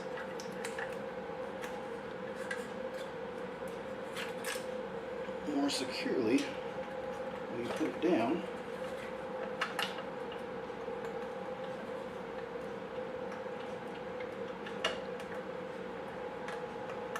Alright, so that's how it's going to go down on there.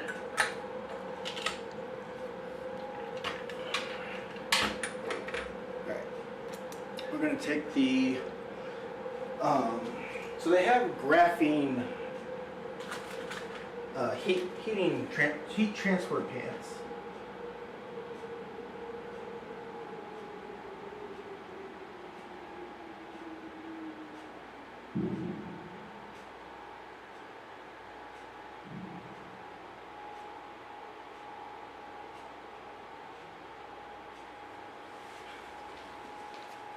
But what do I need? What do I need a text-to-speech chat thing? Oh, never mind. So it'll read out loud, so I don't have to go over there like an old man and squint at it. I got you. Thank you. As you sit there with your laptop in your face, it'll read everything. Okay. So, anyways, they've come up with graphene thermal pads that do the same thing that the Goop. Instead of taking this like diamond and lake encrusted Goop stuff that you spread on here and hope that it's evenly spread out and doesn't have extra stuff leaking out the side, because that supposedly doesn't help and actually adds more heat to the edges or something. I don't know. I've always been really hateful towards having to put that stuff on, and really worried if I do it right. They've now got this one's not graphene. It's a carbon thermal pad. I used graphene on my last rig, and that's all it is. It's literally just a little pad that sits directly on top of the CPU. You put your heatsink right over it. I watched a couple of different YouTubes about the difference between how well these work versus the actual paste, and they hold their weight. Again, just like the difference between using the big tower and a radiator, couple centigrades difference, not severe, unless you are, I'm assuming unless you're like a super hardcore, oh my god, competition type gamer, it's not going to matter to you. So that's why I went with that, because bam, I'm done. I don't have to worry about if it's level, if it's got enough, if it's going to spread and be even, and so there's not like hot spots on parts of the core or anything like that. Now just the challenge of, the only thing I don't like about them is they move real easily. So I don't like, I get paranoid that they move around, that they're going to move around when I put the pad down, or the heatsink down. That's why I kind of, now I'm shaking. Damn it. There we go. Anyways, that's why I did the test run to try and get it in place first, so I can hopefully just go straight down on it without moving the pad around.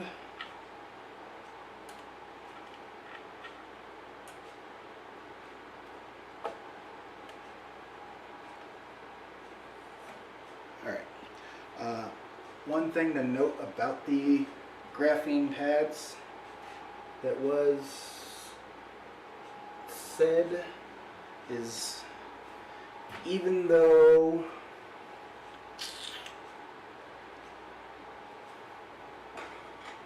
they look like they can be used multiple times, some of the people that tested them,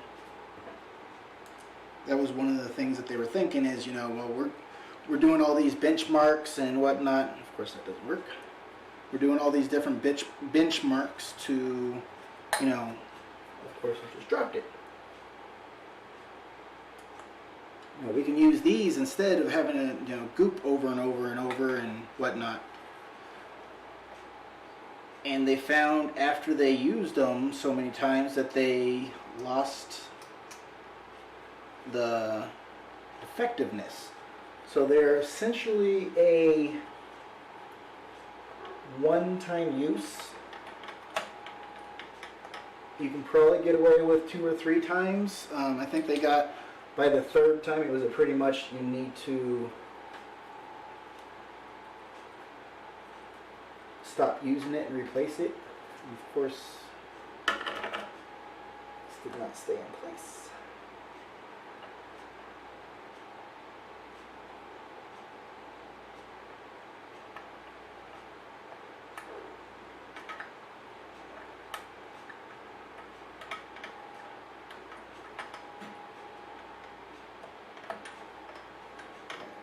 So this is the first time I've put on a tower heatsink in a very long time. I've gotten very accustomed to the radiator ones over the last couple of years, and when it comes to putting the radiator one on, it is a lot easier because you can see everything. So I'm super hoping that the graphene pad is still in place like it's supposed to be. Son of a biscuit. There's a little plastic thing on the bottom of the heatsink, but I forgot to take off. Good thing I remembered that before I tightened it down.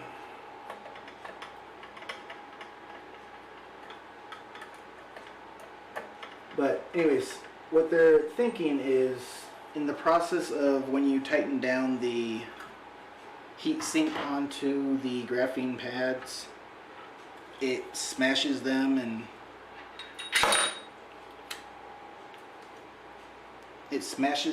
into, you know, the ever so small and porous, or not porous, but just the ever so small areas, like little holes and divots, the imperfections, and that is why they lose their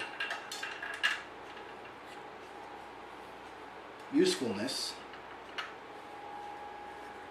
is because of that. So as you push them or use them and flatten them and whatnot, they deform because, you know, they get up super hot, they get superheated over and over, and after superheating so many times and being crushed to death, literally,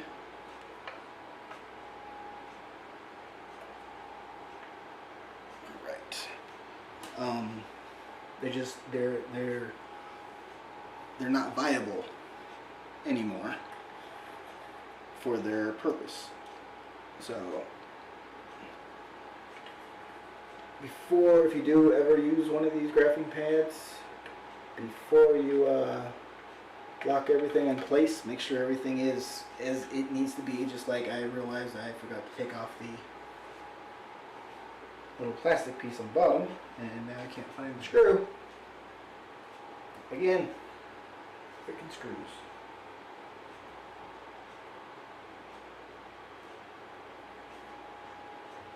Yeah.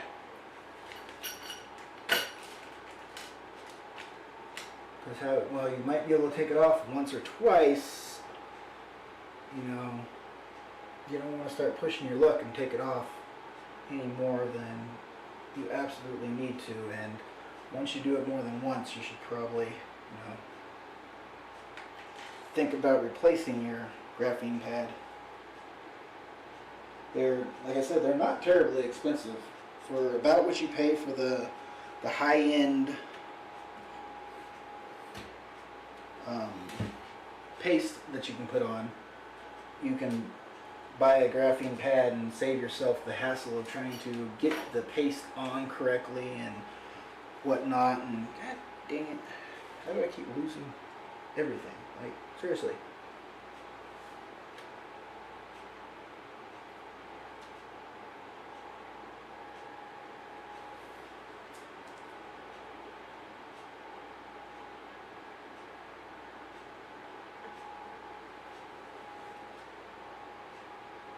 Now I'm looking to see if I left it down there before I pick up the board, which I don't recall. Not down here. Ugh. Come on, people, you're supposed to pay attention to what I'm doing.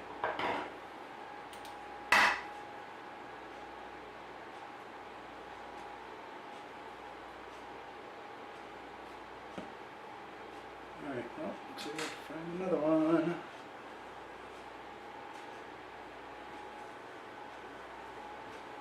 All brand new parts and all kinds of pieced together. Because I can't keep up with screws. Shit.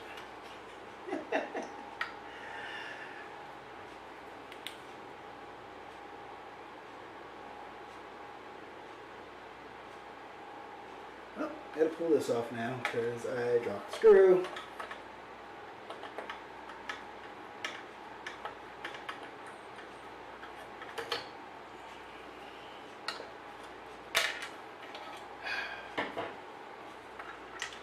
Freaking A, man. There's that screw. And the other one is definitely not down here, so it was not dropped.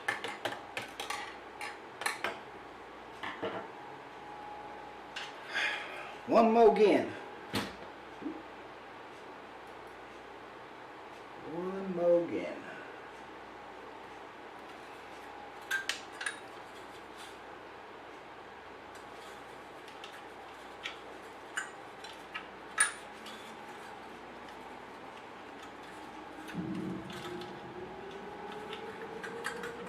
Should be a thing that actually clips it to the bottom, so it's not so hard. That little crossbar it's just loose.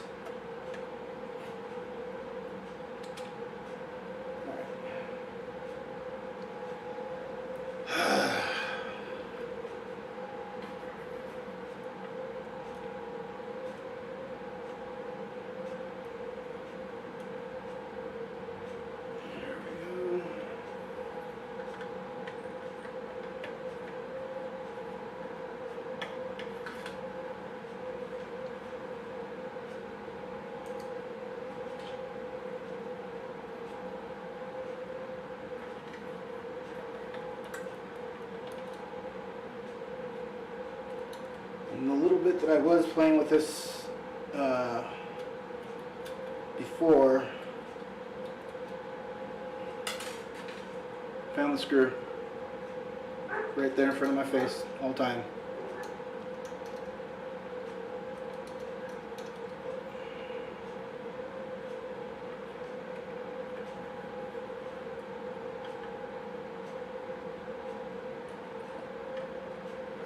So the little bit that I was playing with this before, putting this fan on in the middle does not seem like it's going to be fun.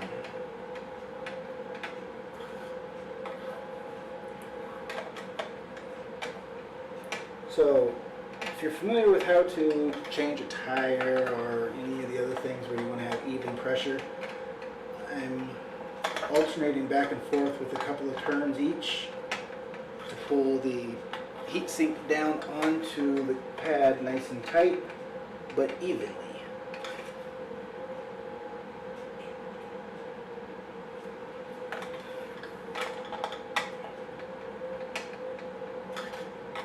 I don't want to tighten too much.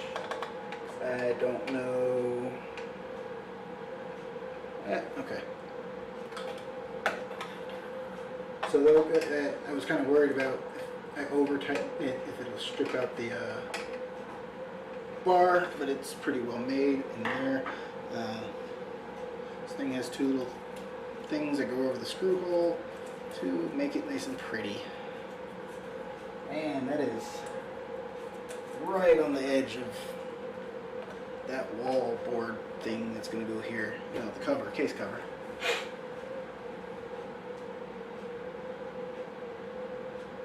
I will try not to.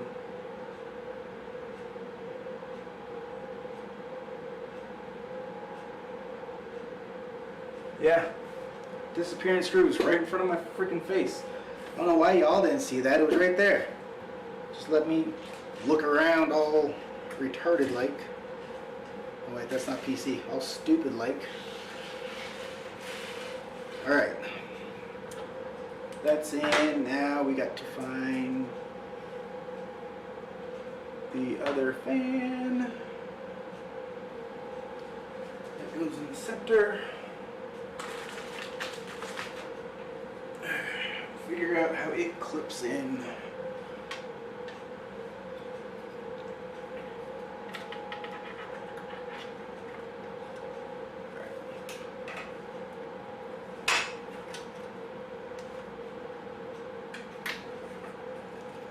So feed this through,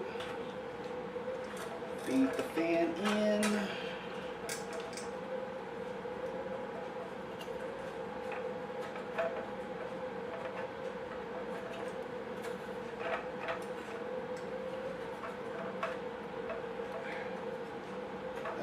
Through one of the heat pipes.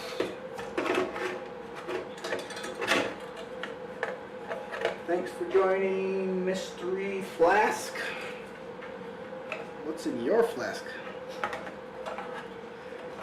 I might need some after this. Alright, so these come with little clips that literally clip onto the fan and then around the heatsink, which is kind of annoying, but effective, I guess. I'm gonna do them in this direction because it really looks like I could put a third fan on here in the future if I so felt like it. So I'm just gonna clip it on the opposite side, so if I do decide to do that, there'll be a little bit more room.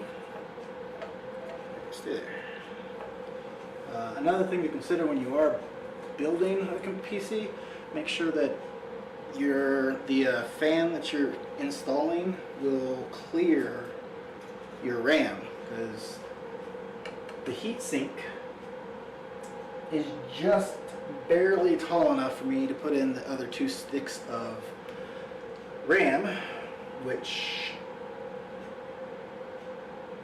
sucks. I will have to take the heatsink back off to get that additional RAM in there.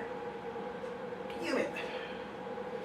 If I paid attention to that, I would have just put it in there and ordered more RAM and gone on about my day. Man. Anyways, I've seen where people have run into issues where their heatsink is too low and actually the RAM is actually in the way of being able to put the heatsink on. I don't know if it's still a common problem. I feel like the manufacturers of the heat sinks have heeded the warning and started building their heat sinks where they actually have a notch out for the fan to sit, or for the whole heat sink to rest above the RAM. So I usually have a RAM cooler that I put on, but with the way that this sits, literally I have no room to put the RAM cooler, so that will go on my Proxmox server that's in the back. Alright, I get these 2 put together and plug the 2 fans into the CPU header, which is almost under the heatsink.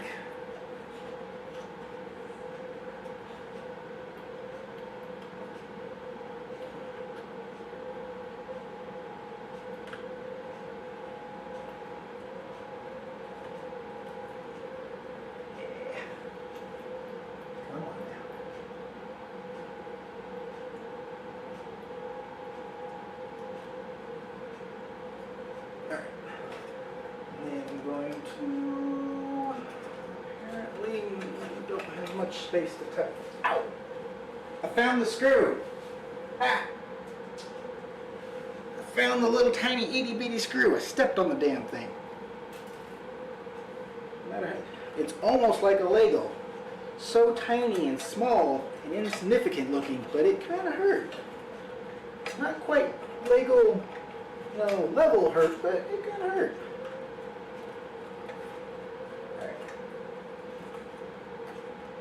So I'm just trying to tuck these wires down and nice and pretty like, especially so they don't pop up and interfere with the fan that is above it.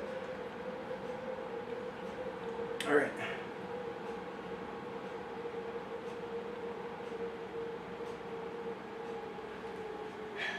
Should have before I get into the hard or putting the graphics cards in, I'm going to swap. Oh, what is this? The USB-C cable that I pushed back through because it actually went through or goes to a different part of the board. I'm going to get it out and plugged into the right place before moving on. I can't find it.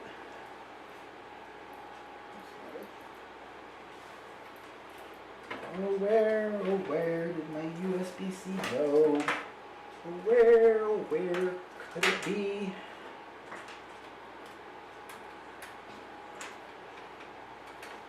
It's the audio. Seriously, where'd it go?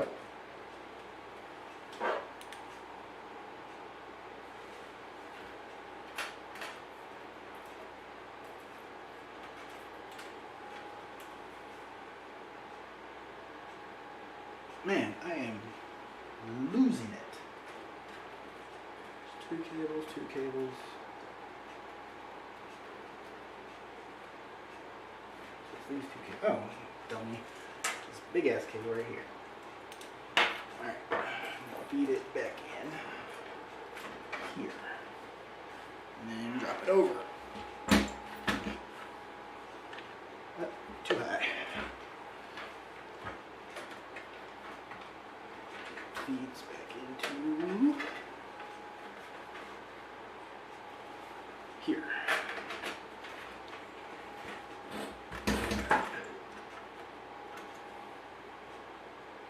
So again, line up notches with notches and missing pins with missing pins. Bam. In place. Alright. Actually, well, I'll leave it there. So there's another USB-C 3 header right there. Actually, no, I'm gonna do that. I take this one maybe off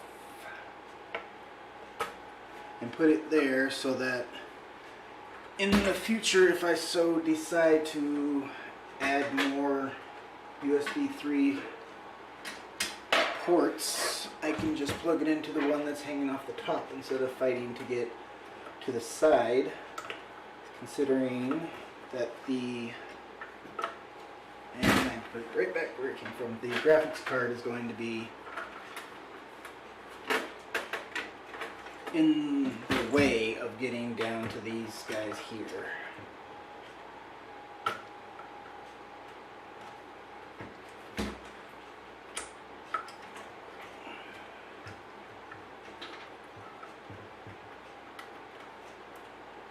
This cable management cable thing is perfectly in the way to be able to get this in. So I may just not be. Does it come off at all?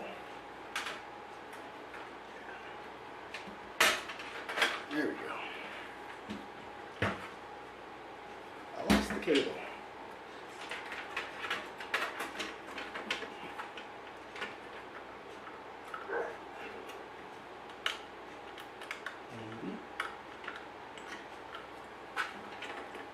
This doesn't sound like a happy port.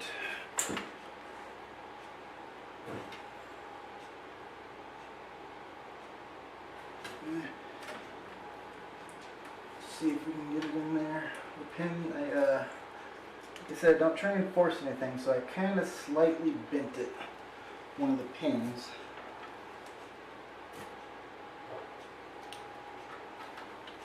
I mean, like ever so gently bent.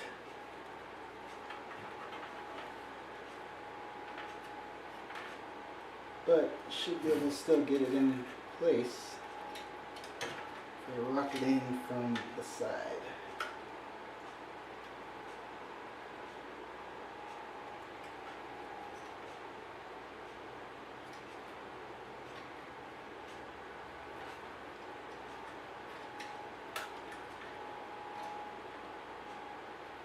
Maybe.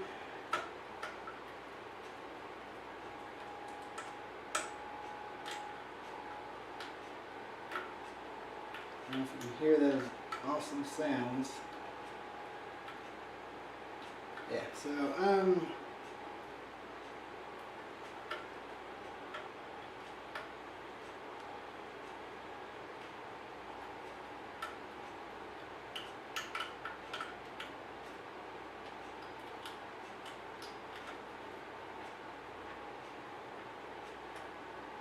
yeah. It's been just enough that without spending a ton of time trying to get it in there, which I don't really want to do. And I really honestly don't foresee myself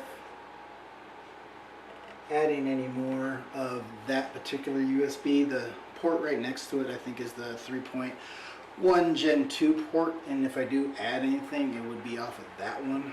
So what I'm going to do now is all the SATA cables go right here. The graphics cards are going to go right there and pretty much block that whole thing, so I'm going to put the cables in for the SATA drives now and just hang them out the back.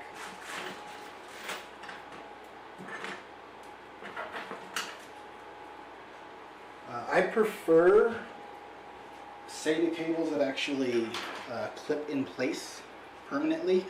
Well, not permanently, but like they actually have a clipping device that makes sure that they don't come loose.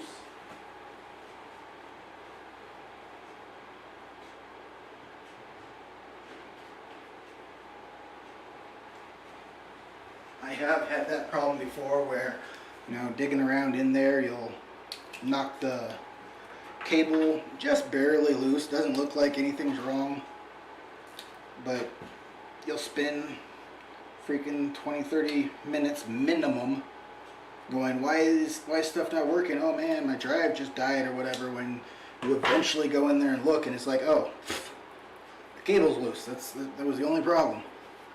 So I prefer ones that have these little metal clips on the back so that they literally clip in.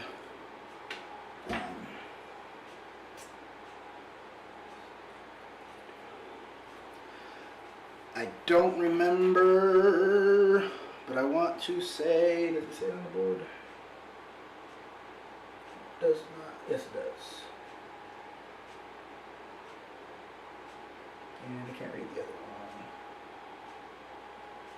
Anyways, the NVMEs take out SATA ports. So I think it takes out 5 and 6.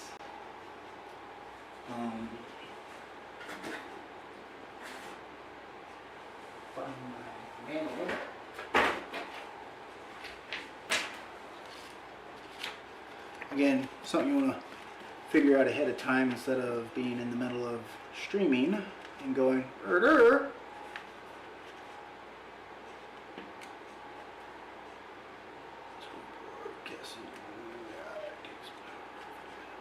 M1 and M2 sports installing.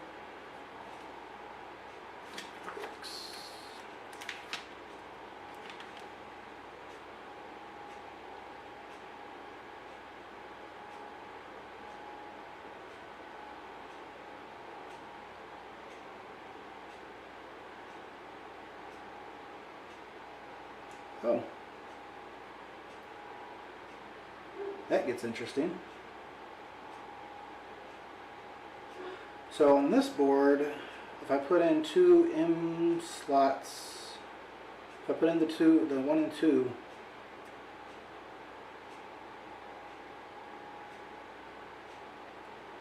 I lose SATA 5 and 6 if I run them as PCIEs. Which makes sense, so I'd still have 1, 2, and 3 as... Nope. Oh man, that's some form of confusion.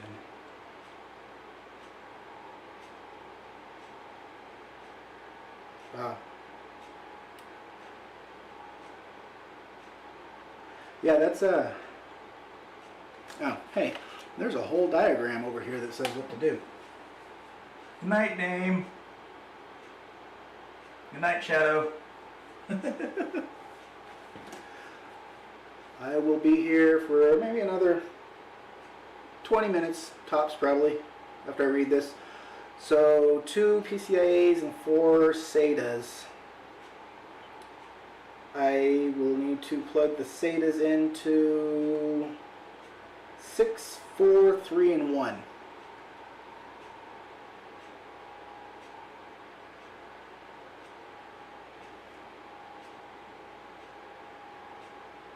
Oh. So what goes faster, SATAs or PCI? I would assume PCI is going to go faster than the SATA. So I want 2 PCIs and 4 SATA drives. So I plug my SATAs into 1, 2, 3, and 4. Yay! Oh, you were just telling shit, the older guy. Good night. Yeah, good night, older guy. I know you can do it. It's only 20 minutes. Your meds ain't kicked in yet. Mine ain't kicked in, so yours ain't kicked in. All of us have sleep issues that are here, except for maybe Mystery Flask if they are still here. Alright, 2 cables. And have these 2 cables. Alright, so I have,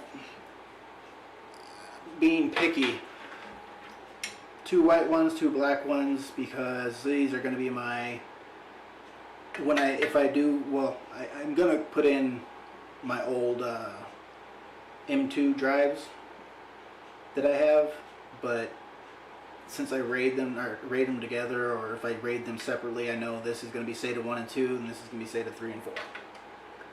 So when it gets on the back, I don't have to worry about, which one was which.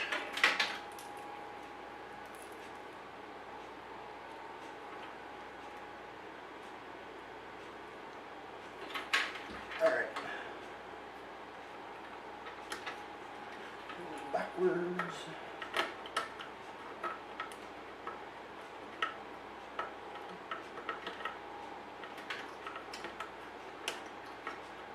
That's interesting.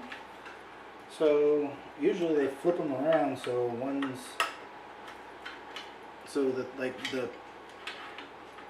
the securing things, one will be facing down and one will be facing up. This board, they both face up, which is kind of nice, because it's a pain in the ass trying to work your finger underneath it to disconnect it if you ever need to disconnect it.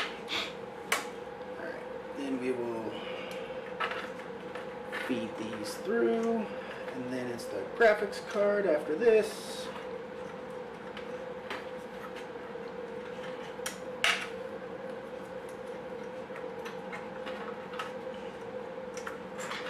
Get to flip it over and deal with all the cables on the backside. Fun times.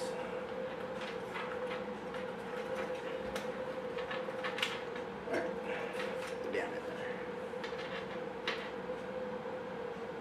there. A broken speaker.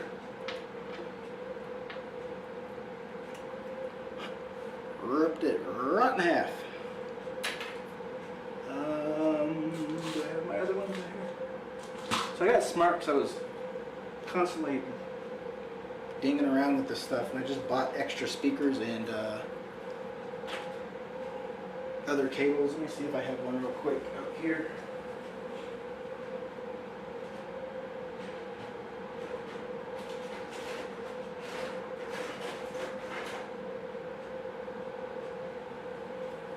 I do not. They're back in the back. I will get it later.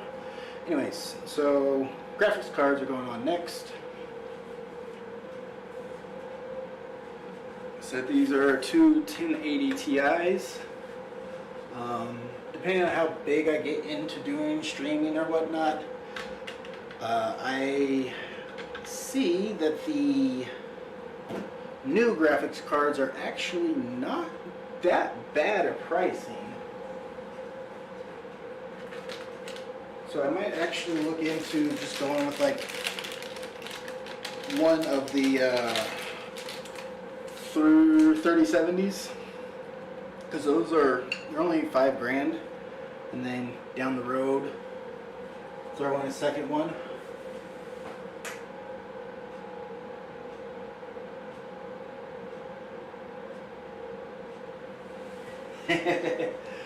Yeah, I don't know, like, it wasn't from watching anybody or anything, but I think it was, I've always had bigger cases, like literally the server case, actually downsized the case for once. The server case that I was using before was pretty much like this big, up and down, and it was huge, so there was plenty of space to play around in there, but with how I'm moving stuff around, I had to bring it down to a normal sized case. And I've never had that issue, but when I bought these cards, and I was just like, that takes up some massive amount of space. Kind of made me more cognitive of it. I also had I used to have, back before the streaming devices like Roku and all that actually became mainstream and usable. So pre-Google Chrome dongle things, I used to have a PC where the case was like nice and pretty, so that you didn't see that it was a PC that was in the entertainment center thing. Of course, the graphics card stabilizer thing is in the way. The graphics card that I put in there, it was one of those, like the guy you watch.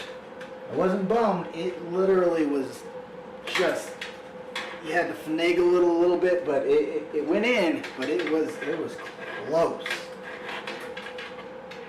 Yeah, to sit here and talk about airflow and whatnot, there was none of that. Not the slightest bit of airflow in that case, because that, like, if that was the back of the case, that was the case. There was no extra room. All right.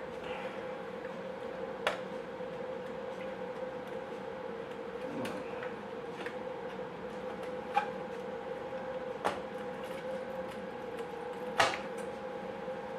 I'm always wary about. See, look, we've never gotten back to those SATA ports.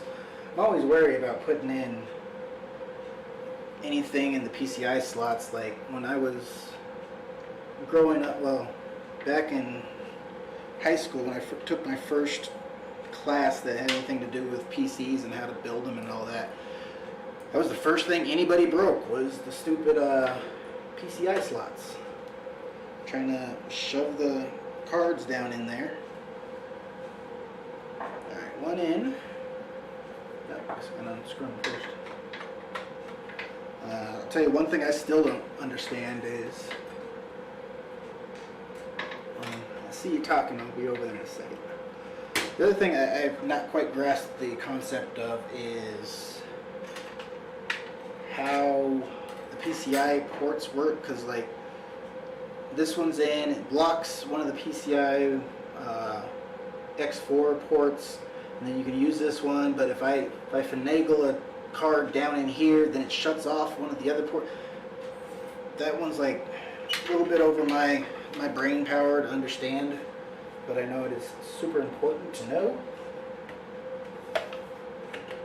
So I end up like, I'll end up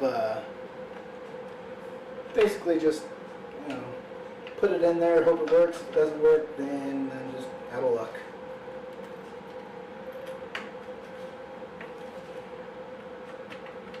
There we go. Alright. Then, if you are running dual cards, whether it's, I think it's Crossfire for AMD or SLI for NVIDIA, don't do like I do every single time, usually 2 or 3 times in a row, and forget to put in your bridge. MSI actually provided a pretty little bridge to put on, but it's not gonna work. So I gotta go back to the ugly ribbons.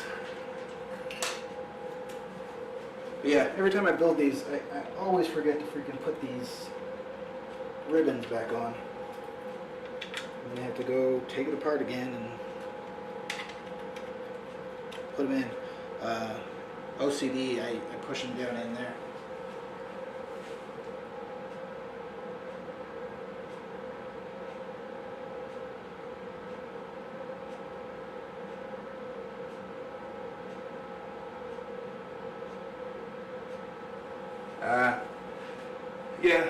That's actually how I did this, was with the PC Part Builder. First time I've actually used that. It was pretty helpful. I liked it. I set up two more another computer because my buddy was looking to upgrade, and sent him in the direction of the part picker because he knows nothing, and he's so out of the technology loop that he isn't even watching because he's anti-social media in just about any form or fashion, so I don't even bother trying to be like, hey, come watch the stream so you'll know how to put together your PC. I'll send him the link because I'm using Restream, I think it's called. Restream.io. So this is currently pushing to both Twitch and YouTube at the same time. So I remember listening to Gabby, Forever Student has been listening to or watching a lot of the older ones of her playing Zelda and whatnot. And I've heard several times where she's like, I didn't know if I had lost the stream, but thankfully this, that, or the other happened, so I could at least edit it or whatever it was that she said. And so I don't know if Twitch automatically saves your stream or your things. I'm going to take this out because it is too much in the way.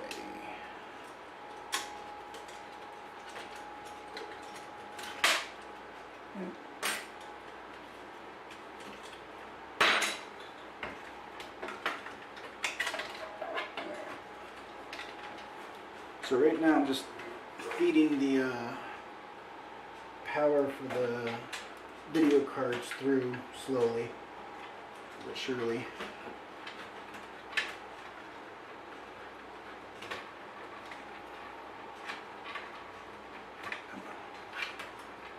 But yeah, I'm gonna send him to just watch the thing that, and I can edit some of the language from all the screws I lost.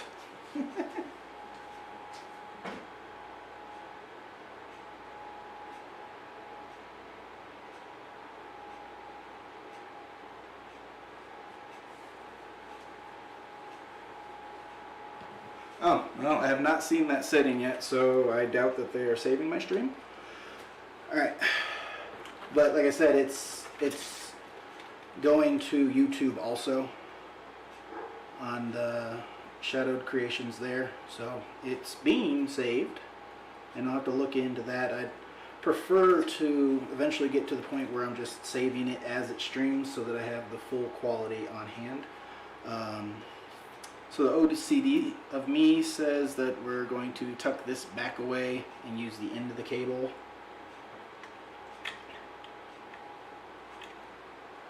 Maybe. There we go. And we'll pull this back so it's, out of sight, out of mind, make it look a little bit cleaner. Alright.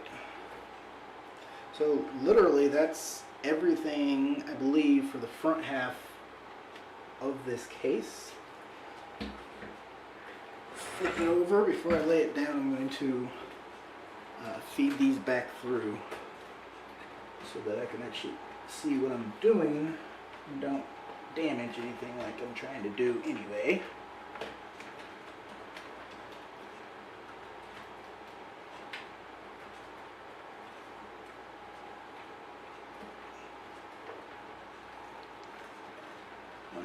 Feedback. Feedback. There we go. Close enough. Maybe. Oh, that's why. They're all tangled together. There we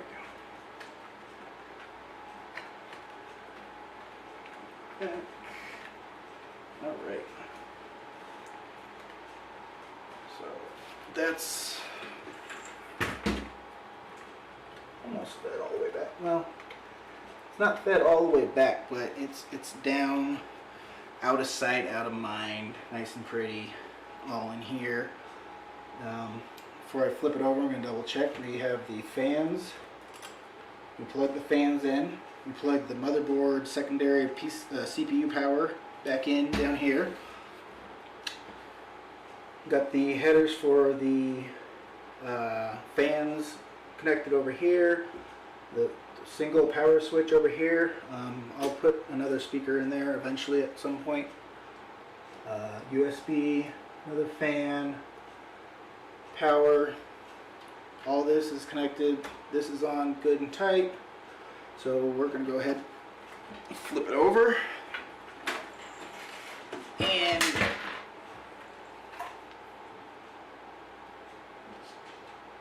yep, I don't know where that came from. Play with this kerfluffle of wires. So we have here, these are the fan wires and the NVMe coolers. This is to the CPU. This is the HDMI cable that goes from the front port back. I'm going to rerun this.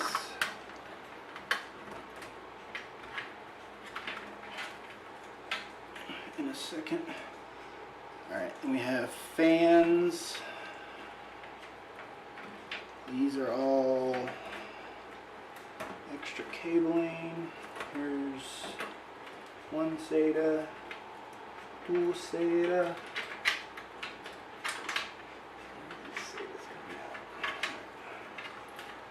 Two more SATAs.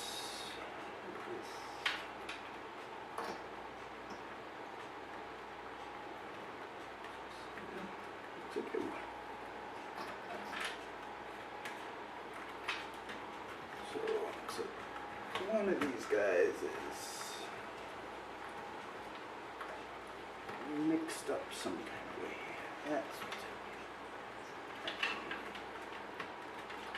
there. So we got our 4 SATA cables here.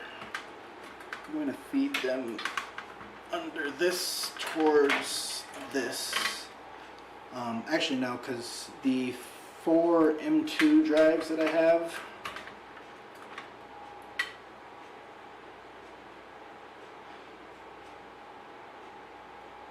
what did these go to? Oh, these go, that's the fan for up here. The 4 M2 drives that I have that I'm going to put in, they're already on a dock like this. So I'm just going to put them down here in this hole instead of up here because they're not going to fit up there. Right after we get all this cleared up, this is the 4 power or the SATA connectors that I'm going to need.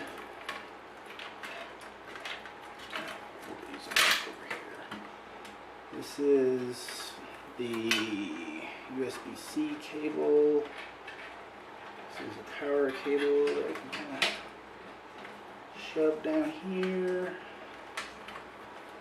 Man, the back of this is not pretty at all.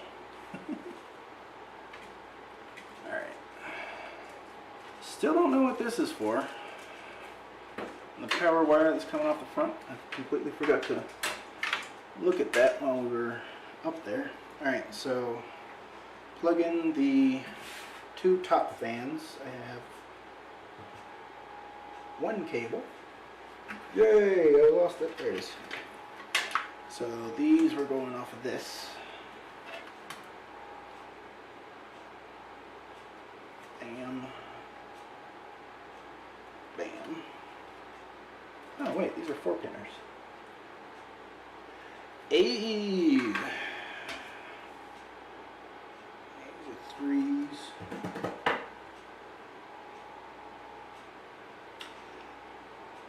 Well, I will have to, I might end up having to pull these apart because these are, I didn't even pay attention, these are 4-pin fans, and I'm hooking them to a 3-pin adapter. I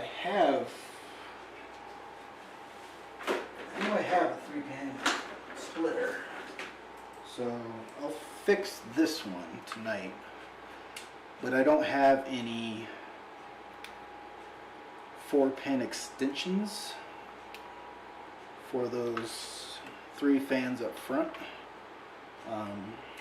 Might look and see if they can actually make it to where they need to go, because if they can make it, then we'll take out the extension and just plug them straight to the board, but I honestly don't think that they are long enough to get all the way down there. So we'll feed that back to the front and plug it in when we flip it over. So we can still get to that. So these are these cables. Yeah. I guess if I do it the ugly way,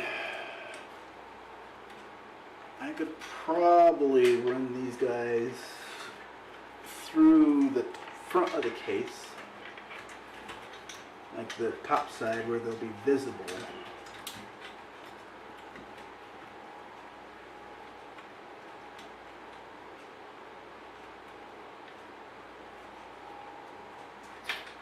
I forgot what I said, so I don't know what I'll be finding out eventually, but yeah, I will.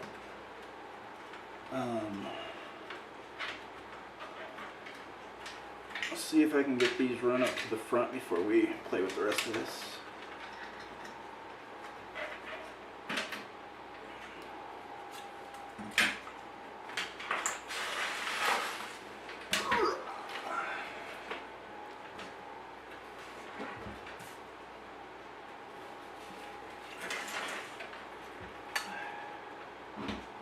Ooh, it'll be close. It'll be close. All right, so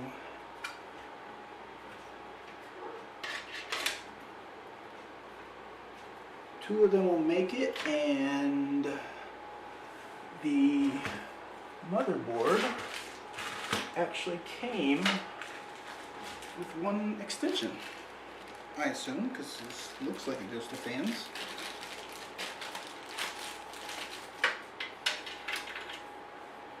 Let's see, alright. See, this is why I put the graphics cards in glass, because now I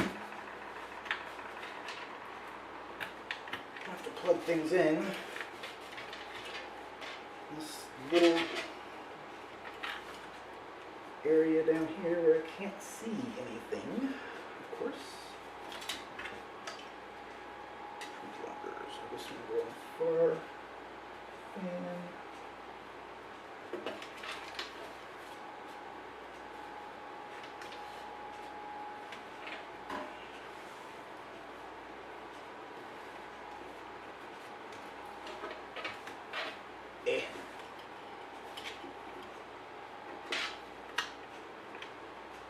and see, I'll sit here and fight this for like 30 minutes instead of taking 30 seconds to pull the graphics card out so I can get to this nice and easily, because,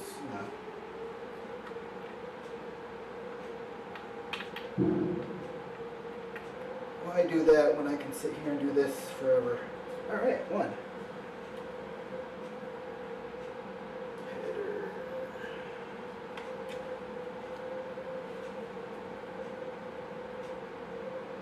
Oh, yeah.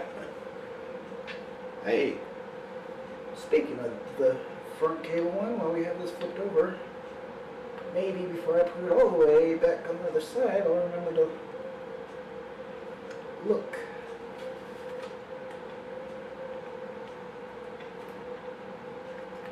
See where it actually goes to. Maybe. But I have a feeling that it's for to supplement the power off the USB 3, because apparently those are kind of power hungry.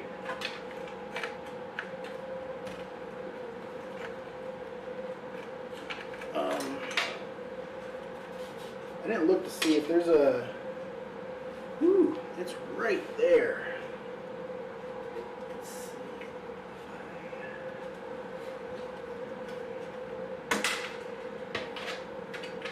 Feed this under. I don't know if there's a USB-C connector up there, but if there is, that would kind of explain the power, because the USB-Cs power a lot of different devices, so that would make sense for there to be an additional power source running up there.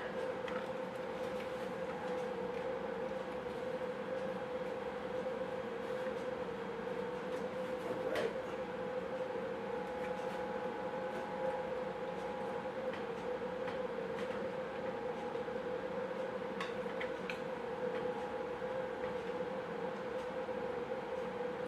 So it's right there, but you know, of course the cable wants to twist just enough that you can't actually get it to go where you want it to. Almost. Almost. Almost. There we go.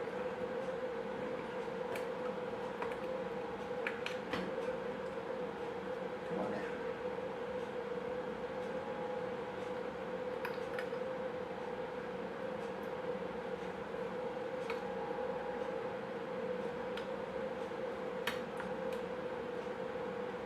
All right.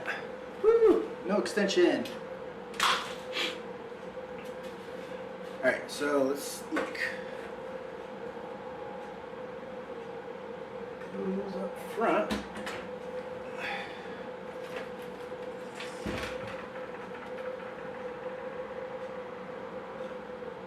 Oh. Okay.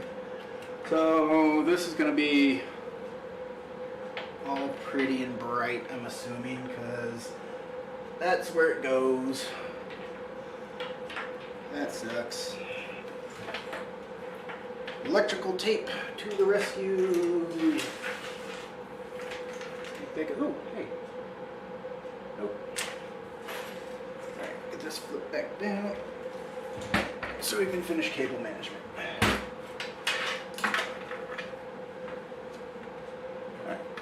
We'll do this one right quick. I love these things. Just pull it right on out of there, and it doesn't. Oh, okay. So this will mount from the bottom. Maybe. Well, I can get 2 screws in there. I'm happy. It's not like it's going anywhere.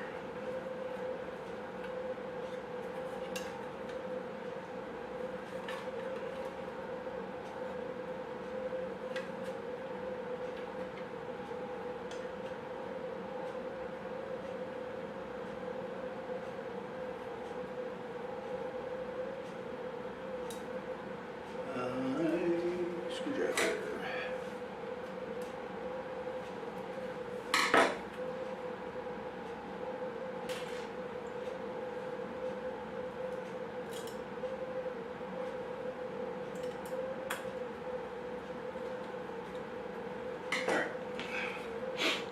So that'll be my 4. Well, this one's nice, and it's actually got metal tabs on it. The last one I had, oh,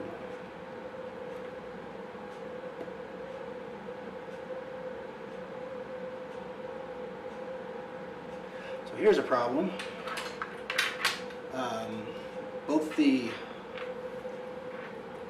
headers for the SATA point in the same direction, and I have 90-degree ones, so when I drop this one on here, the one above it's not going to go on, so I have to go through and pull two of the SATAs and replace them with the straight ones. Which, did it send me straight ones? No, it didn't send me one straight one. Let me see.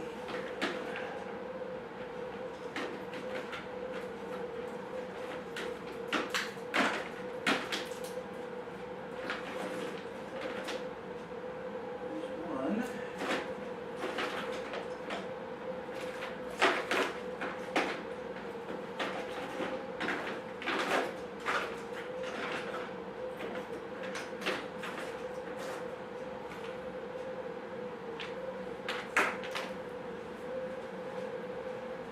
Gotta find the other one.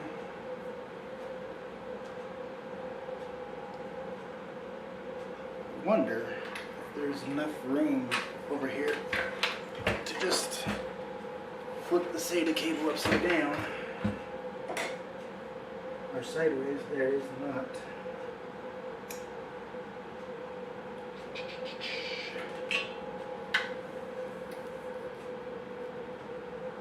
I have one more like this somewhere.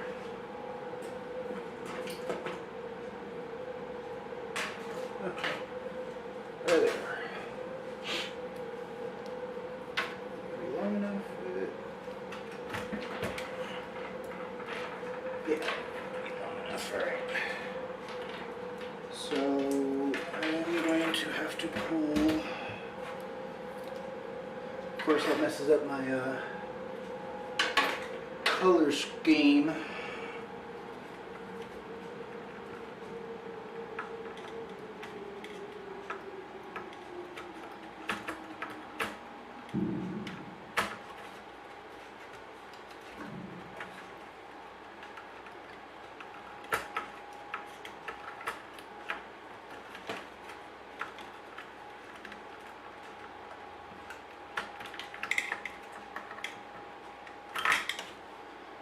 Alright, so I got two off,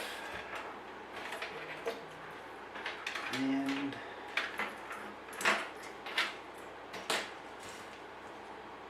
now I get to have a fun time of getting two back on.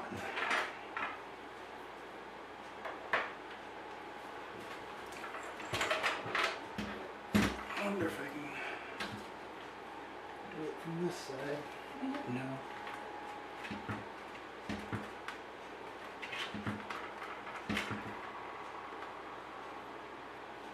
Oh, yeah. This side. Actually, maybe.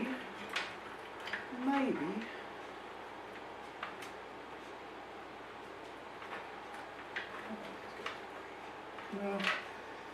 Alright.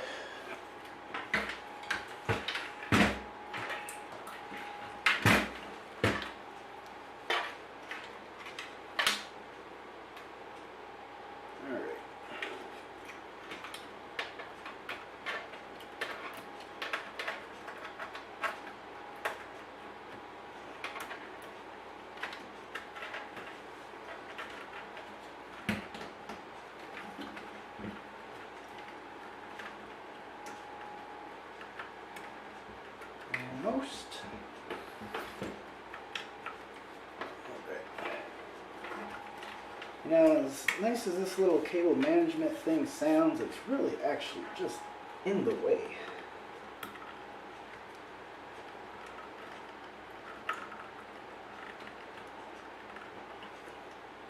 Alright, one in.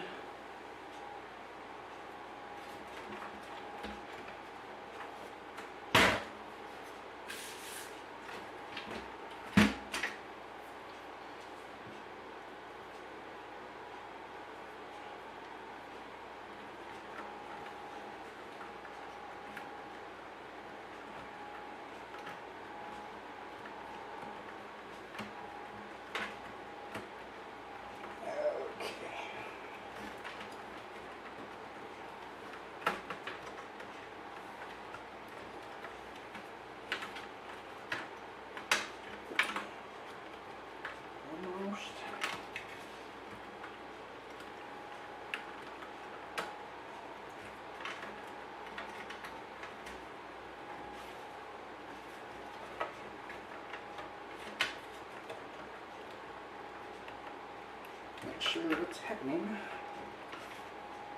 It's like right there, but it's not going forward.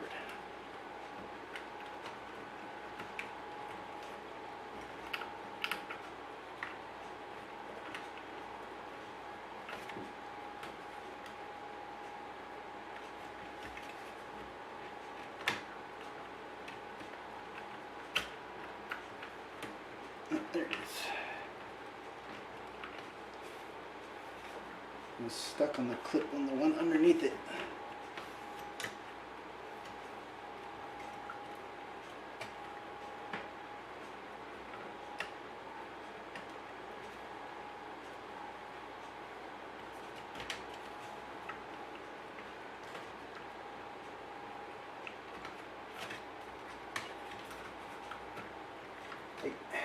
Don't you love how, you got to do two things. First one goes all nice and smooth, and it's like, oh hey, this isn't going to be hard. Then the second one is just like, this isn't working. Why aren't you working? Go into your little SATA home.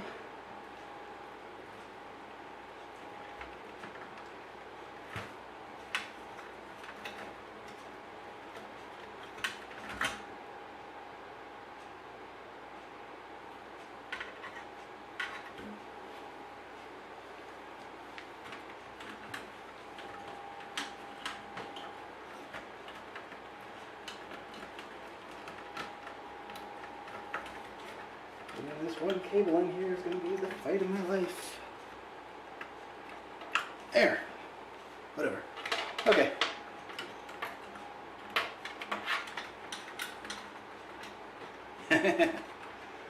Well, I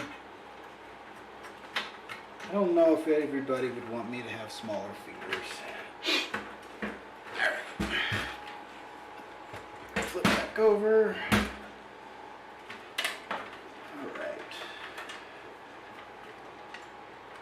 Joys of cable management. Oh, forgot to plug that back in.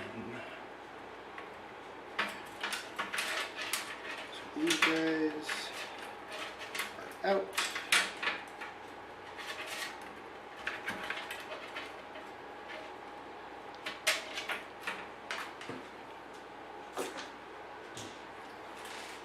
These are out. Okay. 1, 2, 3.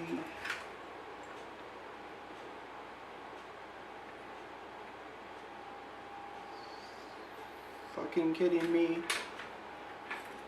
So apparently one of those already had a straight end on it.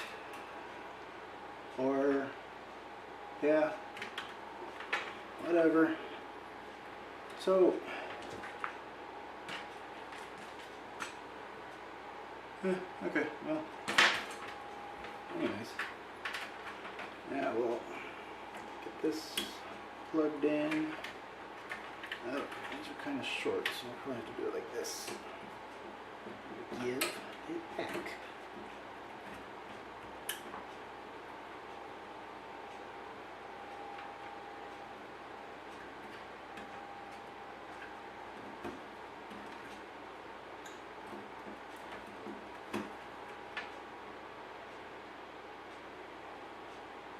And so this is why this one was giving me so much problem. There's a dysfunctional pin in there.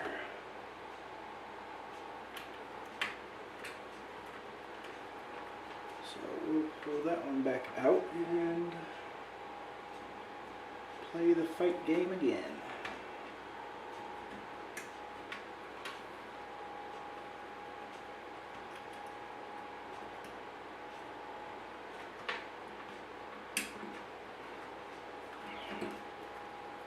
Alright, but what we'll do is pre-feed this through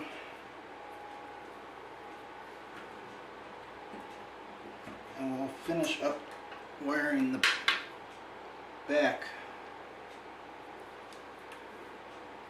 and then when we flip it over we don't have to worry about flipping it back over.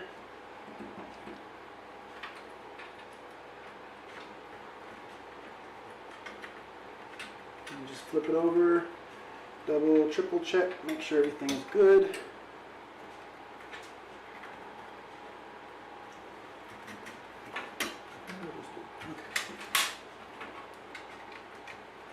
You can close up this side and move on with life. Alright, so basically all we're doing now is grab this HDMI cable that's going to feed to the front and reroute it around all this stuff, or to the back. Give it a nice clear path back here. And then we have this dead cable. Alright, so the 4 over here only need one SATA power connector. And then you have these 2 here. And I'm going to put a little jumper doohickey thing converter for all the lights that are going to be up there, just because, yeah, because that's what they want me to do, is light up the front of the case. I always hate that, like, the power, the ribbons, and the way that the SATA goes, the power goes onto the SATA cable is always backwards. Every single time. Alright.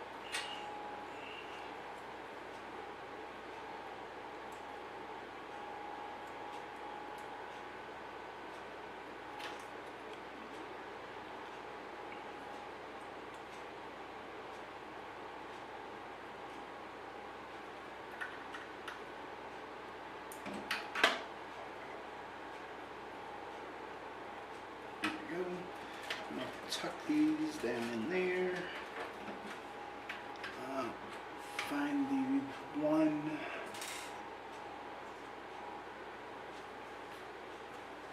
inverter to go from the SATA power to the old school big pin plug things. I don't know what you call them. No, I haven't.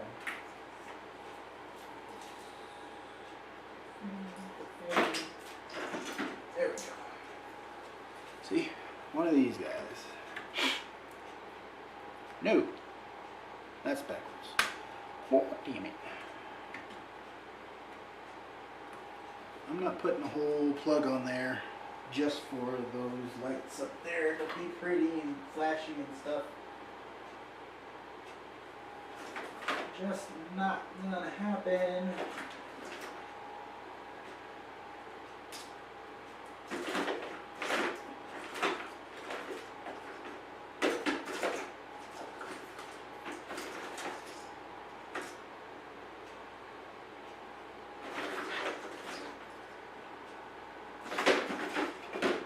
Oh well, guess we won't be plugging this in to make all the pretty lights happen up there, because I don't really want them anyway.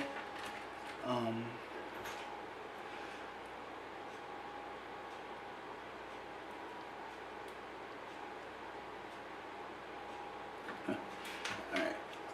so I'm just going to tuck all this down in here.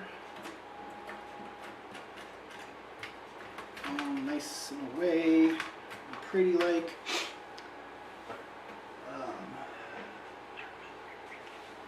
Assume this is the side like this. Like I said, I bought a more expensive case. There's literally soundproofing on the inside. That was what sold me on this, because like I said, the last one that I had, it was just annoyingly loud. I know my directions. Even though with where it sat in the room, it would just, you heard it no matter where you were at, because it was so annoyingly loud with just the fans. So I went out the way to buy the... something's not sitting flat. So I went out the way to buy the fans that are considered to be super quiet, so that I don't have to listen to fans from literally about 10 feet away behind a couch and under a desk. They were so loud. It sounded like they were just right there next to you. So the noise pollution from the fans and the noise pollution from the freaking lights, or the light pollution from the lights, it's just too much pollution. I can't do it. I need it to be quiet and dark, so I want to be able to see and hear everything that's coming after me. I guess we can stop these so they face down. Alright, so that's that side. Last flip to this side. First we're going to grab this and pull it out and put that fan header back on before I forget. And shove it back in there. Alright. This is the bad one. It's this one right here.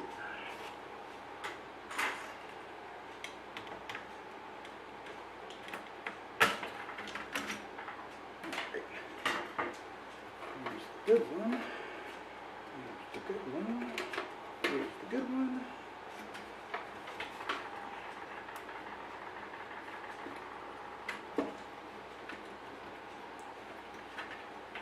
Like that. Aligned. And get it through. Still hanging in there with me, Dane? Dame.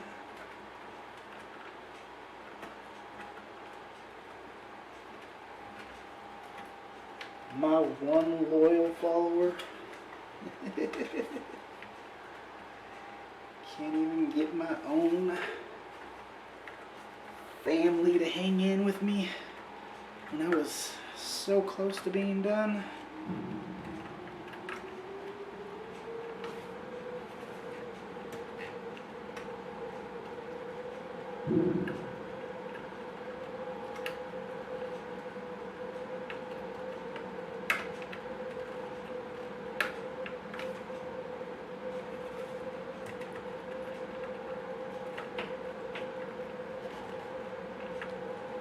Come on.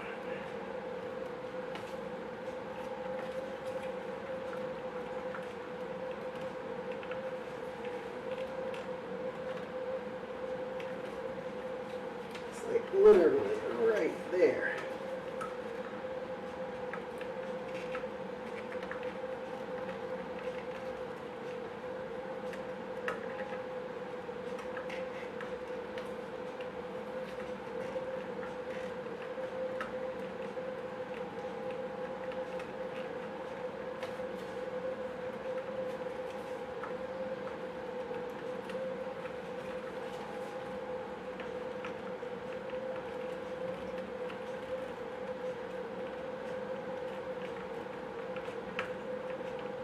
Come on.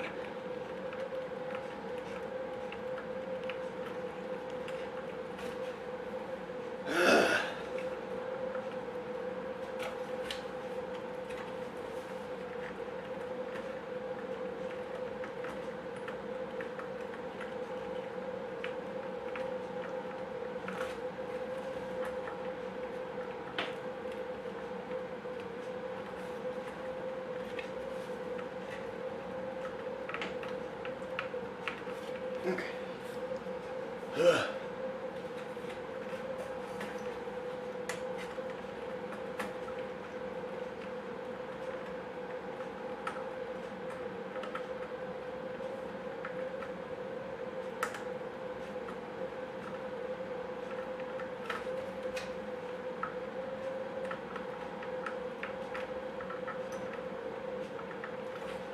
Alright. Done. Done. Just gotta... Almost forgot to put these back in here.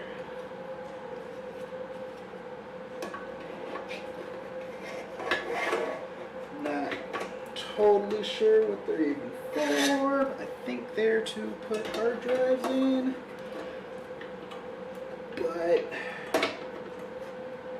no.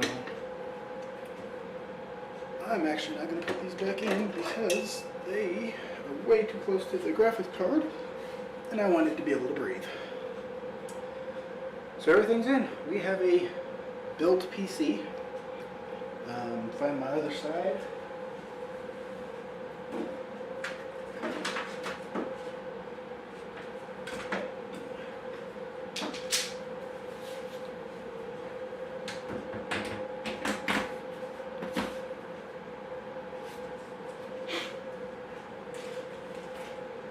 I appreciate you sticking it out with me, Dane.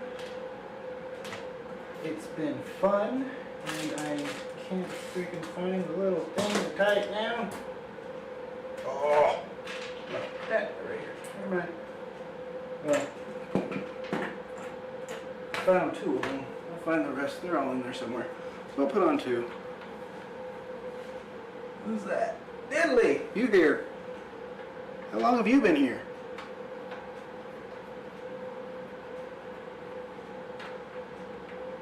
Oh, Mr. Quiet.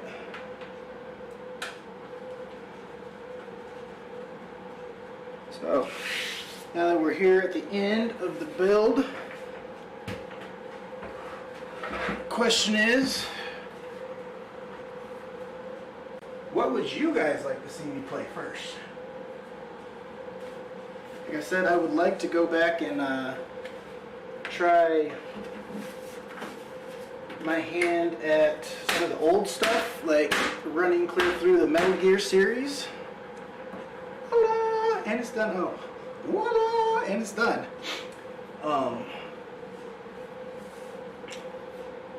I would like to go through and play the entire Metal Gear series. That is literally the only game that I have ever played more than once. Completely through. That's both the what do you call that? Like the whoop, made myself too big. I don't ever be able to say that again. Anyways, Metal Gear is the only one that I've ever gone through and played more than once and ever. Well, I'll take it back. Fable 1 and 2. I don't remember if they made it 3, but I played 1 and 2. I played those through a couple times because I love Fable.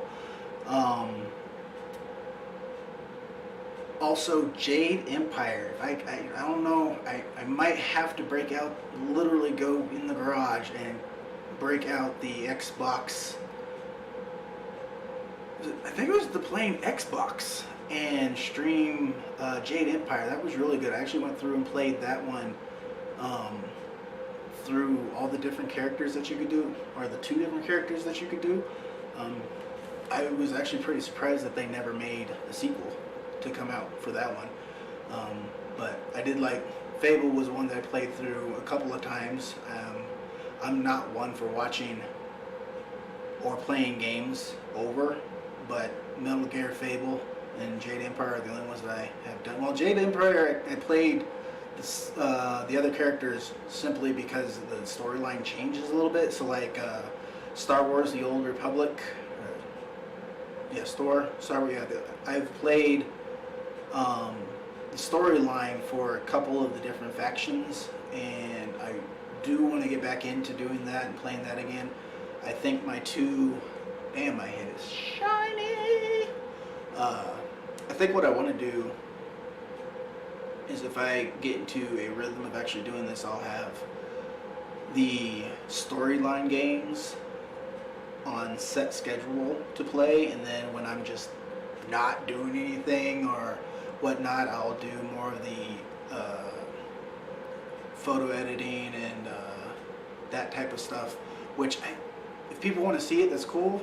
I'll stream doing the editing, but I don't do a lot with it, so to me it would be kind of boring. But we'll see how that goes. But my two staple games that I'll play just because I need to play something are Titanfall on Titanfall 2 on the co-op Frontier Defense.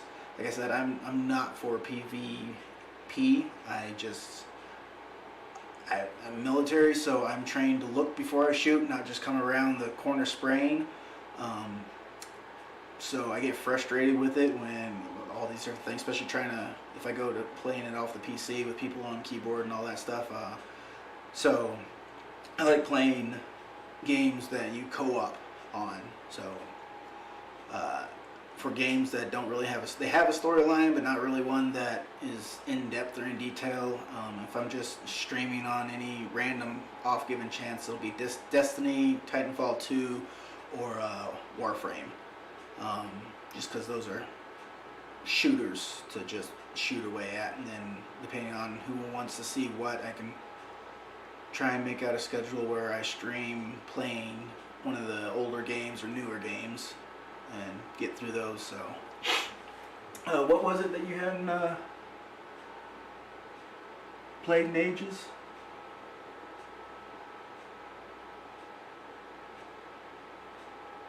Dame?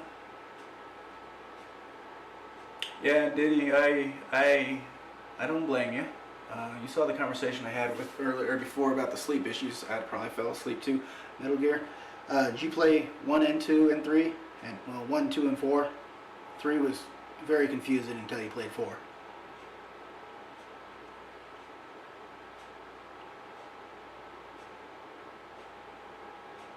Okay.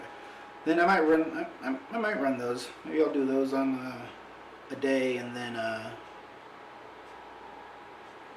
I'm bad with storylines, or not storylines, but keeping up with stuff. Like, even though I'll flop between watching things, I don't like to, because I'll forget what's happening. So maybe I'll just play all Metal Gear until we're through to 5, if I can push through it, and then kind of move on to some of the older games, or just one of the older games here and there. But I do appreciate you guys being here. Diddy, you saw the conversation we had before on Forever's channel about the sleep issues. So I'm not mad at you, bro. Definitely not mad at you. I will post a schedule at some point. I don't know when I'm actually going to get this fired up. I wanted to hop on right after the end of her stream, even though she forgot to tell the rest of you guys that I was going to be coming straight in after her stream, so I could kind of get a jump off, maybe more than 2 extra followers. So I don't know when I'm actually going to get this up and plugged in so I can run it, because you still got to go through. I want to see if I can get Linux on it and run Steam off of Linux, because Windows sucks so bad. So true, so true. Like, student's not even here, and she should be the best follower, but whatever.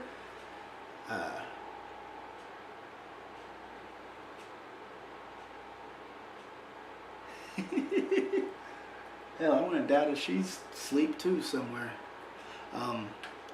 But yeah, I'm gonna try and I want to put Linux on it. I don't know if I'll get away with it. I'm not that familiar with Linux yet. I've been playing around with it quite a bit, because most of the stuff that I'm running, the Proxmox server, is all Linux based, because it is so much more stable than Windows.